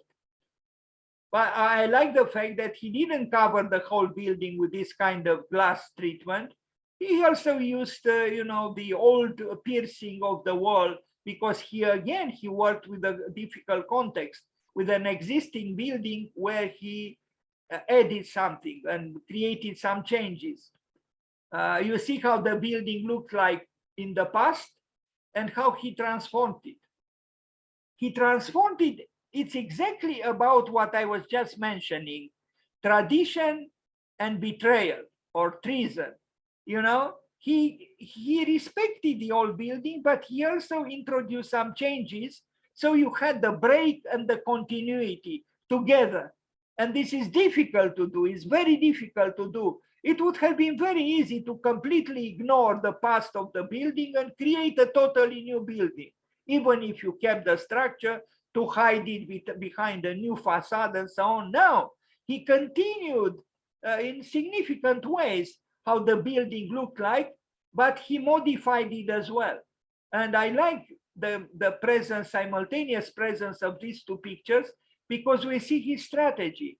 He respected the past, and he also respected his own time and place, that is the present. Pictures, I should be careful here not to press again the wrong buttons.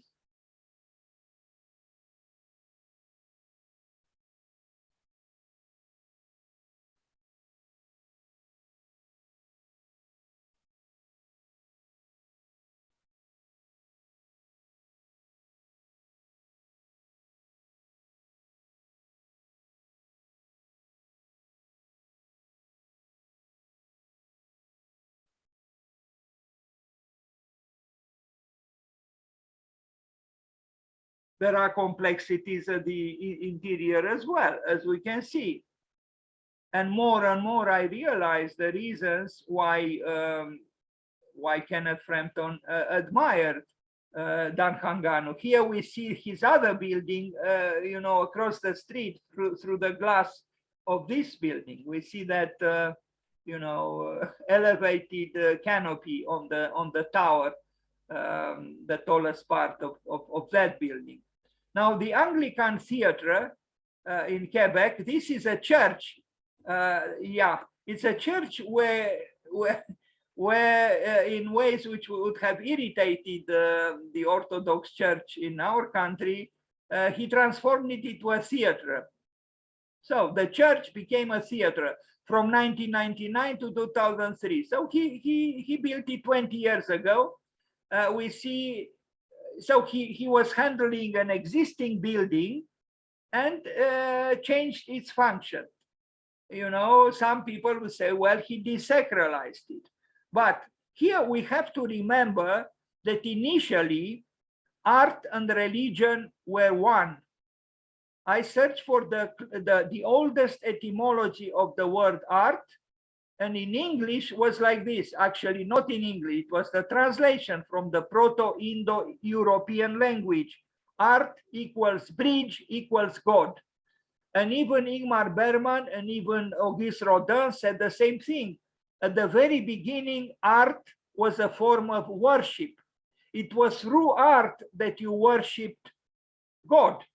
And so, you know, to bring together theater with the church is perhaps not so, you know, alarming, and is probably not so very different from bringing a library in connection with the church. But this thought expressed very clearly, and I don't have here the precise quotation, but both Ingmar Bergman and Auguste Rodin felt in the same way, that initially art and faith, or art and worship were one. And they both thought that when art and religion broke apart from each other, they got divorced, they both died. So maybe in this project, like in the one with the library, we see some kind of an attempt to bring back to the church. Who knows, maybe in the future, the theater will become a church, just as now, in this case, the church became a theater. But the idea is to rejuvenate, to vitalize what faith is through some other activity which might appear to be not explicitly related to, you know, worship. On the other hand, if we think about, you know, talking from the altar and the sermons, isn't there theater as well? Of course there is. Anyway, it's a good work he did here, and we'll see that this is a sketch he did, and then this is the building. You know, this is the existing church, and this is the profane. I think Mircea Eliade would have smiled. We have the sacred and we have the profane, and they embrace each other. They are in good vicinity. They are good neighbors. And not only that, the theater, which insinuates itself on the side of the church, actually enters the church, and we are going to see pictures about it. Here it is. You know, look at that redness, that sensuous redness, which is theater. You know, it's play. It's erotical, actually. Dan Hanganu brought eros into the building, and it's good he did, because how else could we revitalize even faith itself? Maybe we should aspire. I know I'm saying something sacrilegious, and I hope God will not send a thunderbolt on me. Maybe we should eroticize faith. This is what he did, and you know, the building, it's a building without glory, just another church, you know, a little church. But to bring theater into it, to bring redness into it, it's to bring some violence into it, and that violence is actually bringing energy into the building. Look at this thing here, you know, it's very well designed. I think even the trees like it, and I don't know exactly what it is, but whatever it is, I like the way it looks and the way it feels. And why is it that the Canadians can do such things and we can't? And not just the Canadians, of course, in many other countries. I really think it's our duty here in Romania now to educate the theologians. We cannot continue to ignore desirable, I would say, dialogue between the Romanian architects and the Romanian Orthodoxy. I imagine it's difficult, perhaps very difficult, almost impossible, but I think it's very important for the sake of the culture and for the sake even for rejuvenating faith. We cannot continue to be trapped in dogma. No, that's not the way to move forward. You cannot save, you cannot preserve faith without creating it.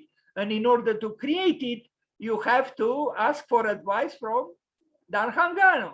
Bring in some redness. Look, he brought this fabric here because it's clear to me that he loved theater, and the church didn't protest. In fact, the church didn't protest that its very building became a theater, and we are going to see it. Look at it. It's a theater. Bravo to them. They are more open-minded than we are. We are very, very paralyzed actually by dogma, because the Orthodox Church is unwilling to learn and to communicate with us. And this is unacceptable. And we should do something about this. Maybe we should invite some theologians here, some fathers of the church. At one time in the past, the church was connected with culture, with learning. There were schools, part of monasteries, you know, and today our church is totally removed from the realities of the present, and this is unacceptable. The Cirque du Soleil headquarters, I anticipated it, now we'll see the building. At first I didn't quite, perhaps I didn't understand it, I was not seduced by the building, but more and more I like it. Although it's a building difficult to like at the first sight, and you'll understand why. I mean, look at this facade. You will say, oh, so what's so special about it? Well, I think it's very difficult to create this massive wall, blank wall, to make it architecture. And the more I look at it, I think he succeeded, at least to an extent, through this abstraction. It looks like Joseph Albert's artworks in a way, with a whimsicality here, but this whimsicality is related to the world of the circus, because this is about the circus. I think more and more, I think Dan Hanganu was a subtle architect. And, you know, there are architects who could handle perhaps this huge blank wall in this way or some other way. But what he does here shows also his playfulness, his humor a little bit. You know, without words, he's telling you here, this is the circus. And these four circles, if you look at them more attentively, they're almost an abstraction of the face of a clown. You see the two eyes, the little nose, and the mouth. At first, I didn't notice it myself. I just saw four circles. But now when I look at it, I actually see the, you know, the face of a clown. And the clown, of course, is part and parcel of what a circus is. So through this, just this work, this facade, Dan Hanganu shows himself also a narrative architect, an architect who didn't say no to narration in architecture or to narrative architecture. He tells a story. Through this small gesture, he's telling you what this building is about, if you have eyes to see it. And I didn't myself at the very beginning. Only now I reflect on the conjunction, the closeness between the function of the building and its aesthetical expression towards the outside.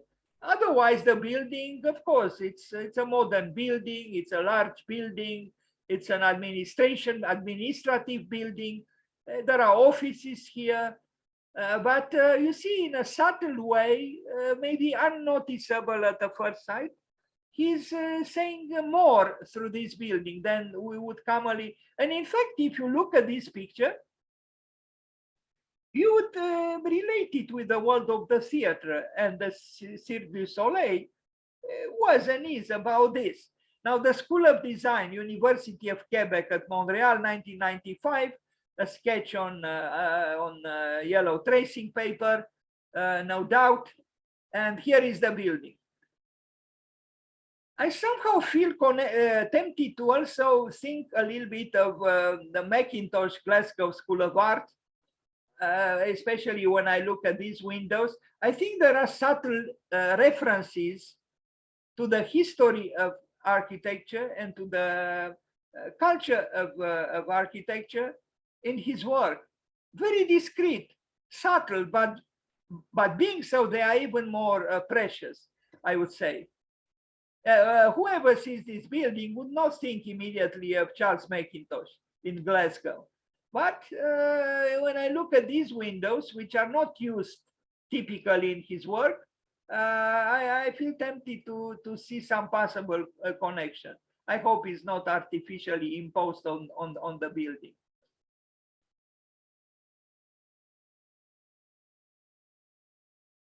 No, Dan Hanganu was a good architect and he deserves a better presentation from me, a better PowerPoint presentation and further studies. And I hope, you know, maybe next year will, or this year in October, when we'll pay homage to him on the 5th of October when he died.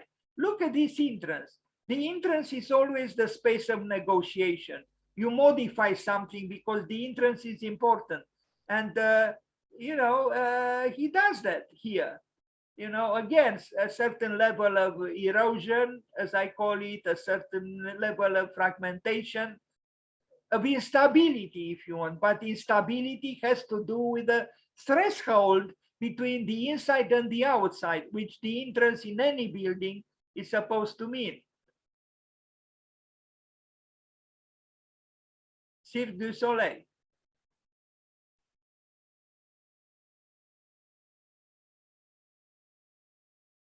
Here there are, I would say, some references to certain Japanese architecture where, and not just Japanese, also in other parts of the world, the Netherlands and other architects try to bring the street inside the building, you know, and create some kind of a public corridor which has, you know, some urban quality. And you see it here too.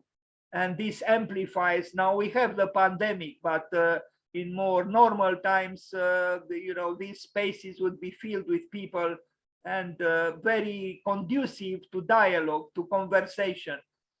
Look also at the courageous employment of, you know, pipes, if we are to use this word, where the pipes become charged aesthetically. Louis Kahn thought that pipes could ruin a building. Well, not for someone like Dan Hanganu. He, like in the spirit of old Oriental philosophy, he transformed possible disastrous, you know,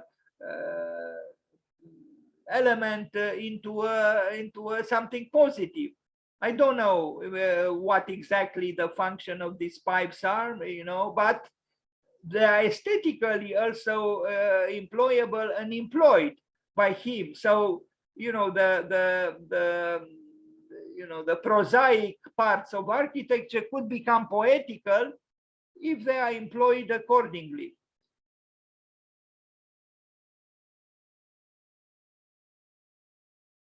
There is a variety of spaces here, and it shows that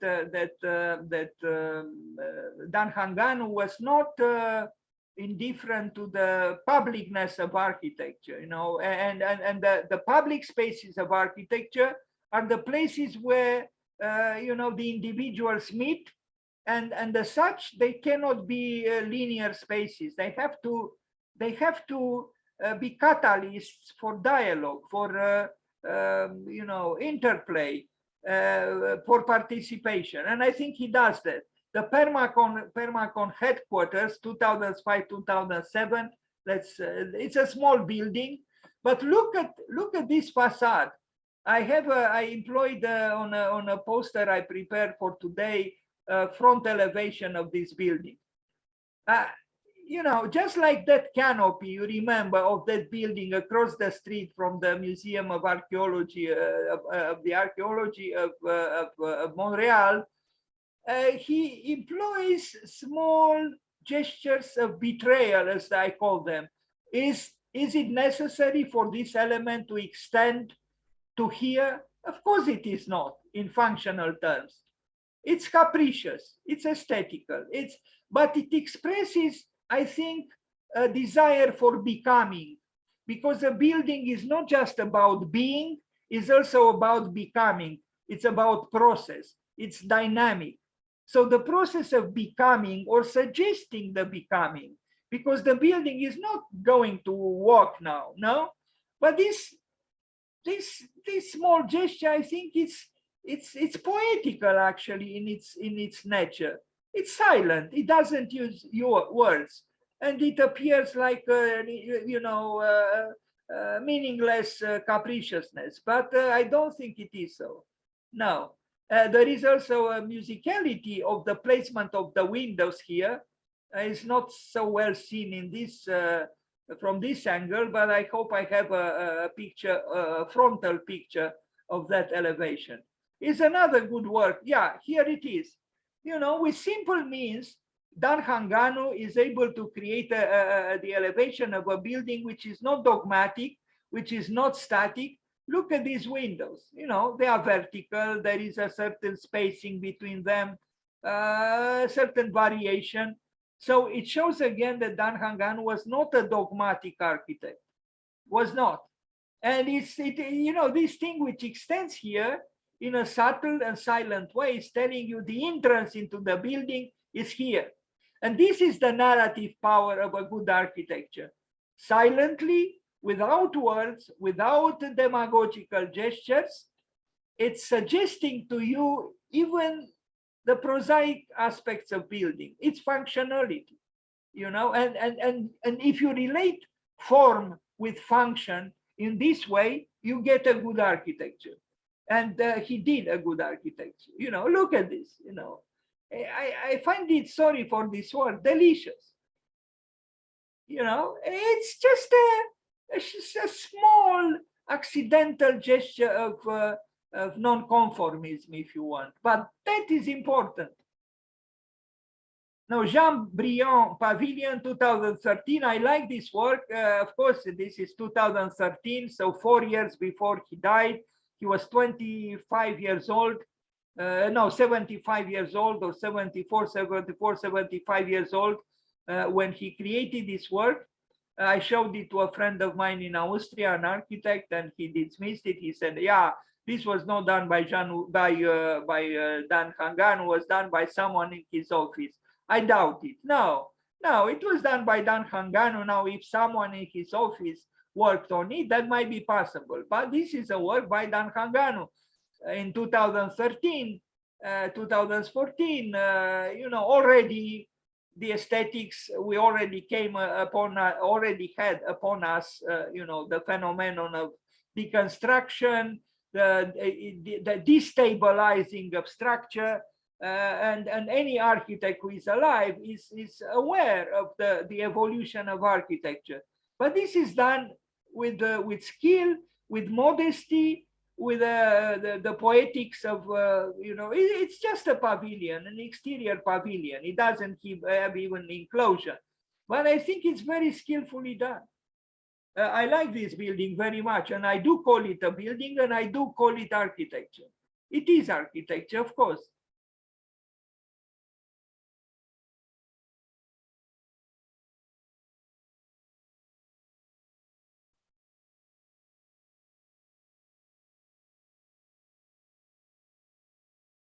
He was not only an architect, he was also a builder. You can see even in this detail that you understand how the building was built, how the building came into being. So it's not just, okay, we talk about architecture and music, we talk about, you know, metaphysics. He was a builder. He knew how to build these things. It's a good building. It's a very good building by Dan Hanganu. And as you can see, he was also not afraid of color. just like in the case of that theater, you know, accommodated by the church, here brings in redness. Redness, nothing less but redness. Bravo to him. I personally think we need more redness in the world. And when I presented the work of Bernard Tschumi, I called it Red is Life, or Life is Red. No, red is life. Yes, redness means life, means, you know, passion, means love, means eros, it's love. Edgar Community Center 2002, a small work, but I like these small works by Dan Hanganu, I really do. I'm not so fond of these cylinders that he brings in rather often or sometimes, but you also see here some influence coming from the Scandinavian architecture. It's great sensitivity to reticence, and this is a quality we should all, I think, attempt to gain. You know, but being reticent doesn't mean you are expressionless. There is expression here, but all in all, it's an architecture of modesty and reticence.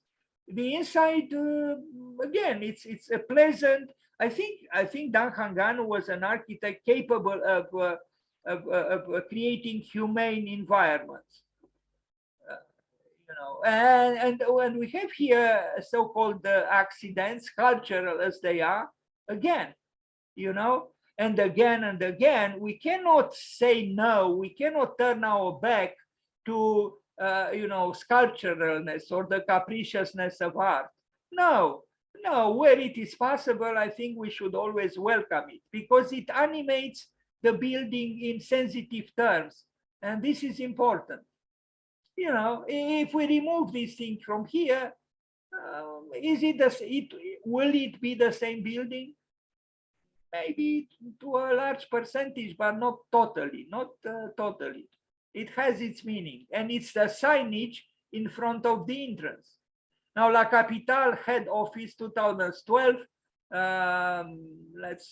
Here it is. It's this building behind, you know, this building in the front.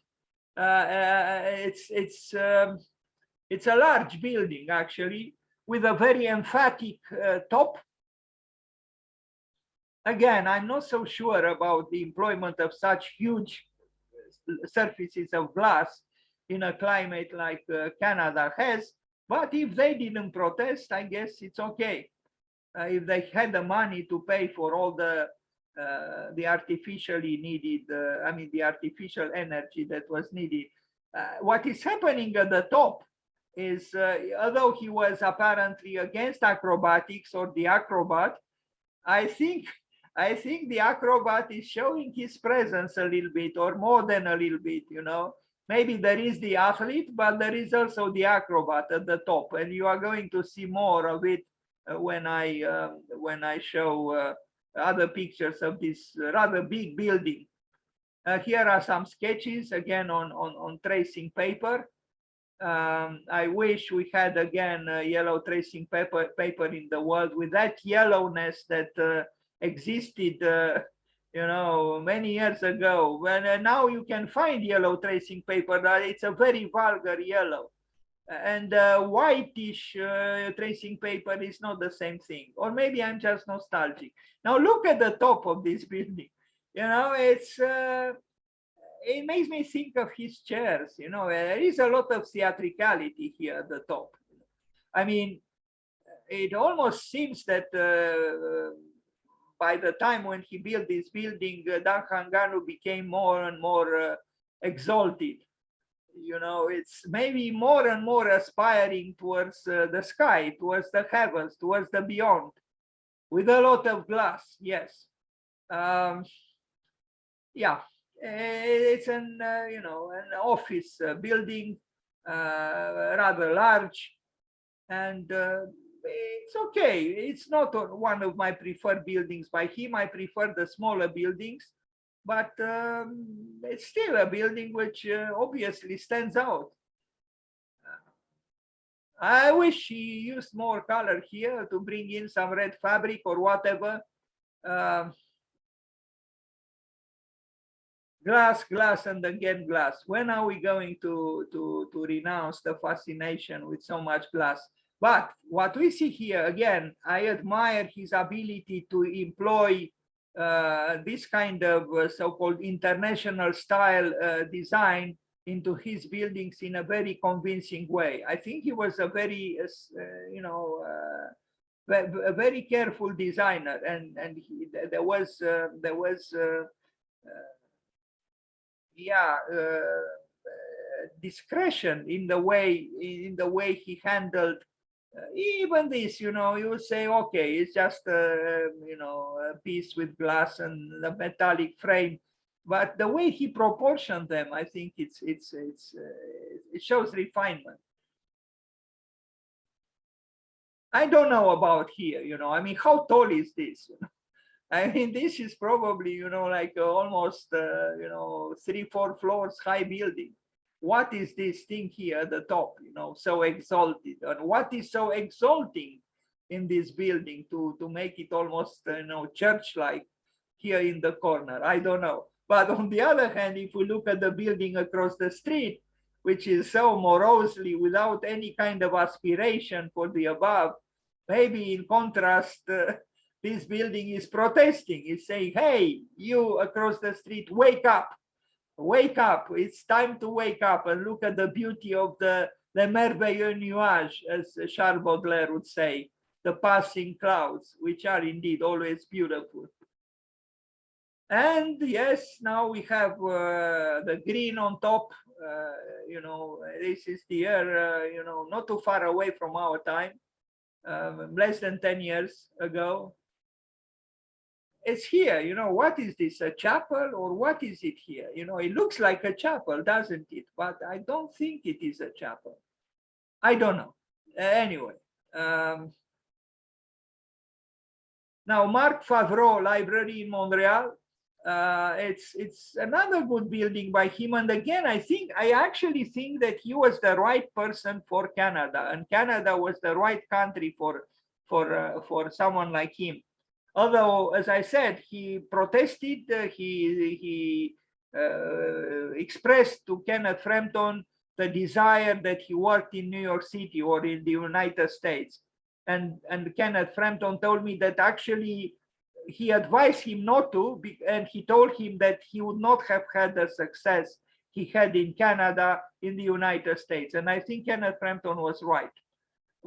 Canada was by luck was the proper environment for Dan Hanganu.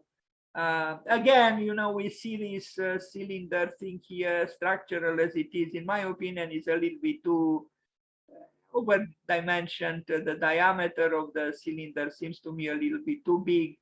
Considering the discretion, the refinement, the reticence of his architecture in general, this is a rhetorical device which is a little bit, in my opinion, exaggerated. But again, this is my opinion, and it's just an opinion. But look at the beauty of the facade, you know, with very, the kind of glass he used, and we know with differences, you know, like it's like this horizontal, transparent portions of the glass. Otherwise, the facade being translucent or partially, opaque.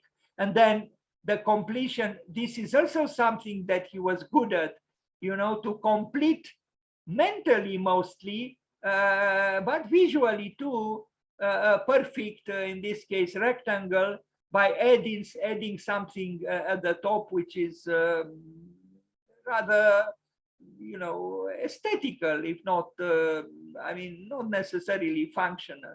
It's, you know, I should myself contemplate more the work and understand more of the analytical tools that Dan Hanganu employed. Let's see. There are interesting things going on here. Look, what do we see here? Don't we see the ornament?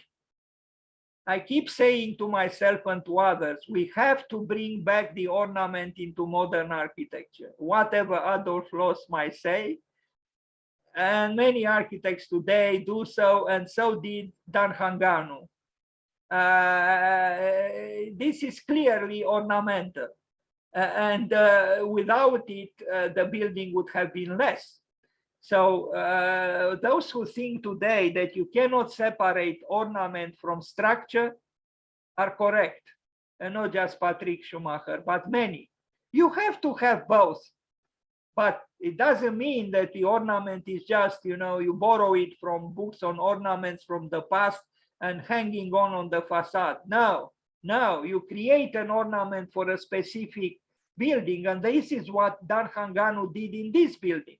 The interior is as it is, a modern, clean, spacious, luminous interior, but the exterior has elements of interest which connect with even banished elements from modern architecture, and that is ornamentation. It's a library, again, a library. He worked for churches, he worked for the theater, he worked for the library, all of them programs, rooted in what we call culture. Does this building need a lot of air conditioning? Of course it does, because these are not windows that open, and all this glass, when outside there is snow, you obviously need a lot of heat to come into this space, and it will come artificially. Can Canada afford it? Yes, it can. Is it sustainable? Not quite. But at the time when he built it, I guess there wasn't so much concern for what is called sustainability. His building sometimes, like in this case, might appear a little bit so-called common, not exceptional enough. And that is because, as I said, he was more fond of the athlete and not so much of the acrobat. But there is some acrobacy here. Look at the framing and the structure that supports the glass and the triangularities present here. There are some acrobatics, because why didn't he use the same kind of rectangular windows here too? I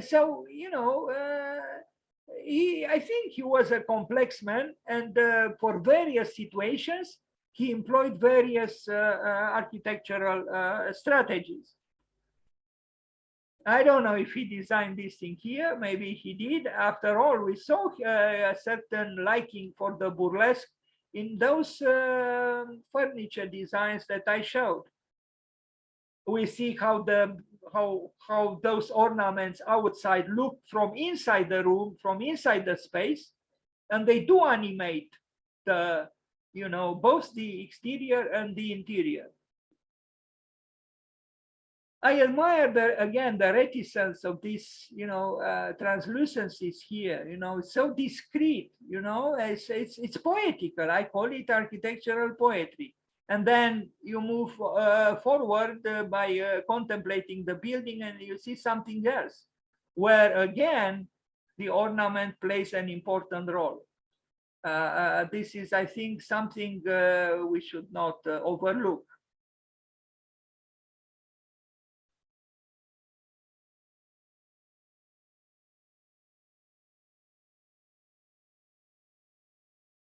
So the reticent, as I call it, part of the building is here in the corner, and then that facade with that abstracted geometrical kind of floral ornamental motif is here.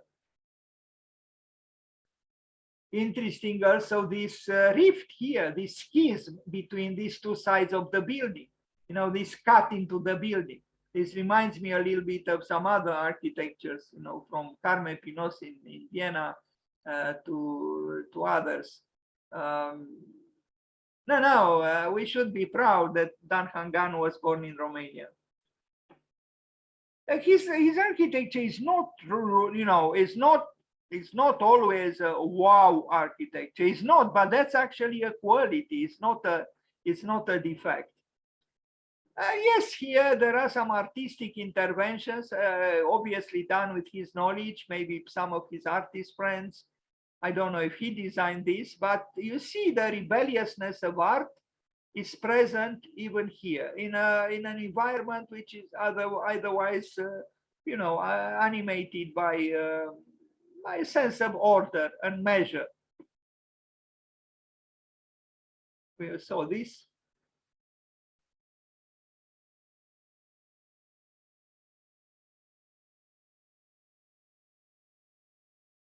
So this. Now we arrived at the end of the project. Of the project. I was just reading a failed project. I was telling you at the beginning that I invited him to do something together with him, and I failed. We failed because he died in a few months. What happened was this, one of the many foolishnesses that I not made, maybe not many, but some of my, foolish, disposition at times was connected with this. About 9 years ago, I bought a building at an eBay auction at the frontier between the United States and Canada with, believe me, with $2,000. A big building, 660 square feet, like 600, it was the equivalent of like 600, it was big, it was 6,000, I think. Now I'm too tired to calculate exactly. It was about 600, no, it looked like it was too big. I better abstain from, you'll see the building, an old building. And I bought it, I won the auction, $2,000. And then the little money we had to pay for the contract. But when I went to visit it, I saw the building was burned by a fire terribly inside. And now of course I imagined something like this, because with $2,000 you cannot buy a large building. It used to be actually a small factory to make how do you call them, sausages and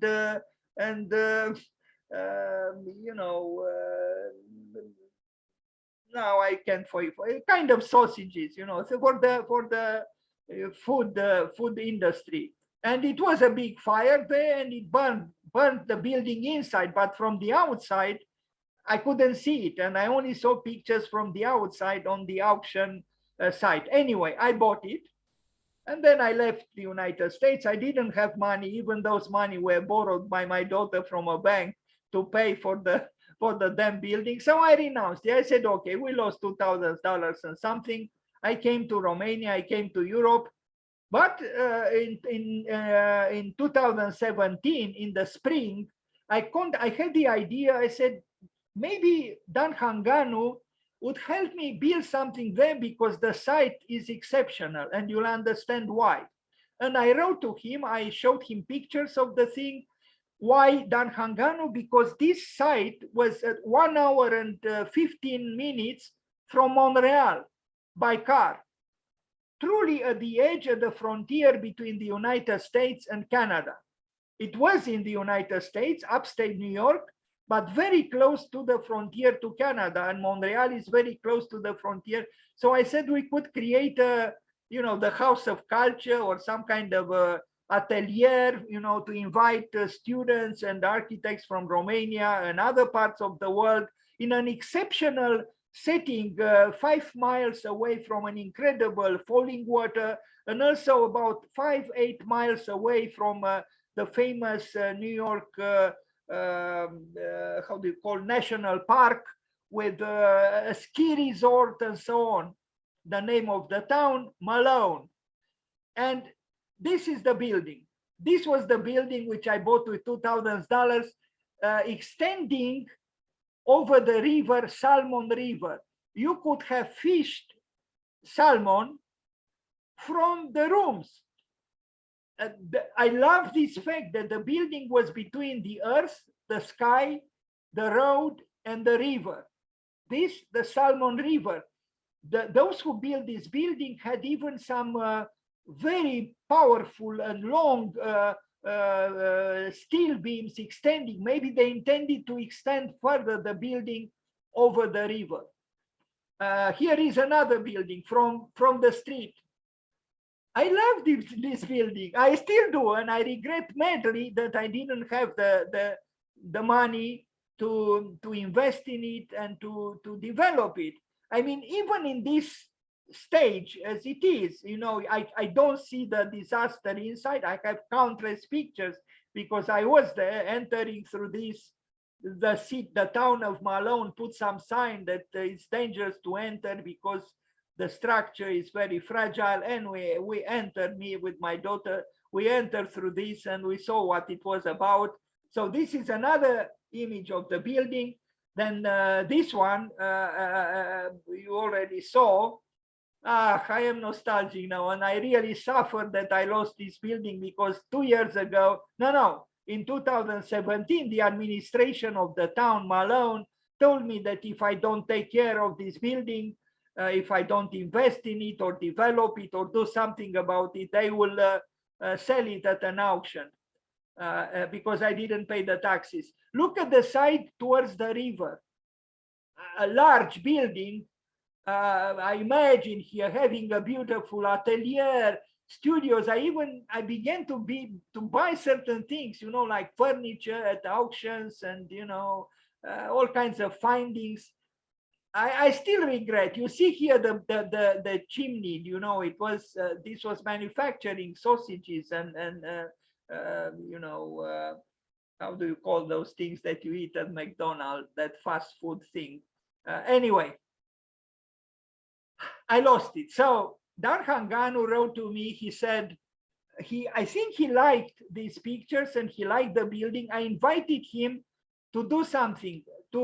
I had the building. I had the website. The site belonged to me. I was the so-called owner of it, and I said, Mr. Hanganu, let's imagine that we could build here a building to create you know, some kind of a hostel or something for architects and students and so on. And I think he liked the idea because he said to me, I cannot do right now because I am involved in a, you know, in a judicial process, you know, and I don't know, some kind of a court thing. And I'm also ill, I feel ill. And then he died a few months later, maybe, I don't know, 4, 5, 6 months later. So in that sense, yes, this was a failed project. Now forget a failed project. We regret we lost Dan Hanganu. But I wanted to end this presentation with this, you know, personal thing in a way, because, you know, for example, when I was driving with my daughter towards the upstate New York to see the building, at one moment, the music on the radio of the car became French. It was not any longer in English, it was in French. Why? Because we are approaching the frontier between the United States and Canada. And I didn't think at that time to actually pay a visit, perhaps to Dan Hanganu. At that time, I barely knew of him, actually, and I regret. But nevertheless, that's it. So I thank you for. I think I have a few other things here, and I don't know why I included here Răzvan Voroneanu, născut și educat la Iași. Yeah, I think searching for. I don't know why I included, because these sketches belong to. There was a reason when I made this presentation. These sketches belong to Dan Hanganu. I don't know what Răzvan Voroneanu did in order to include him in this presentation, but maybe you remember his name, Răzvan Voroneanu. Anyway, there are interesting, very interesting people born in that area of Romania, many cultural figures, important cultural figures. So maybe indeed Iași does deserve to become the spiritual capital of Romania. Thank you. And happy birthday, Dan Hanganu.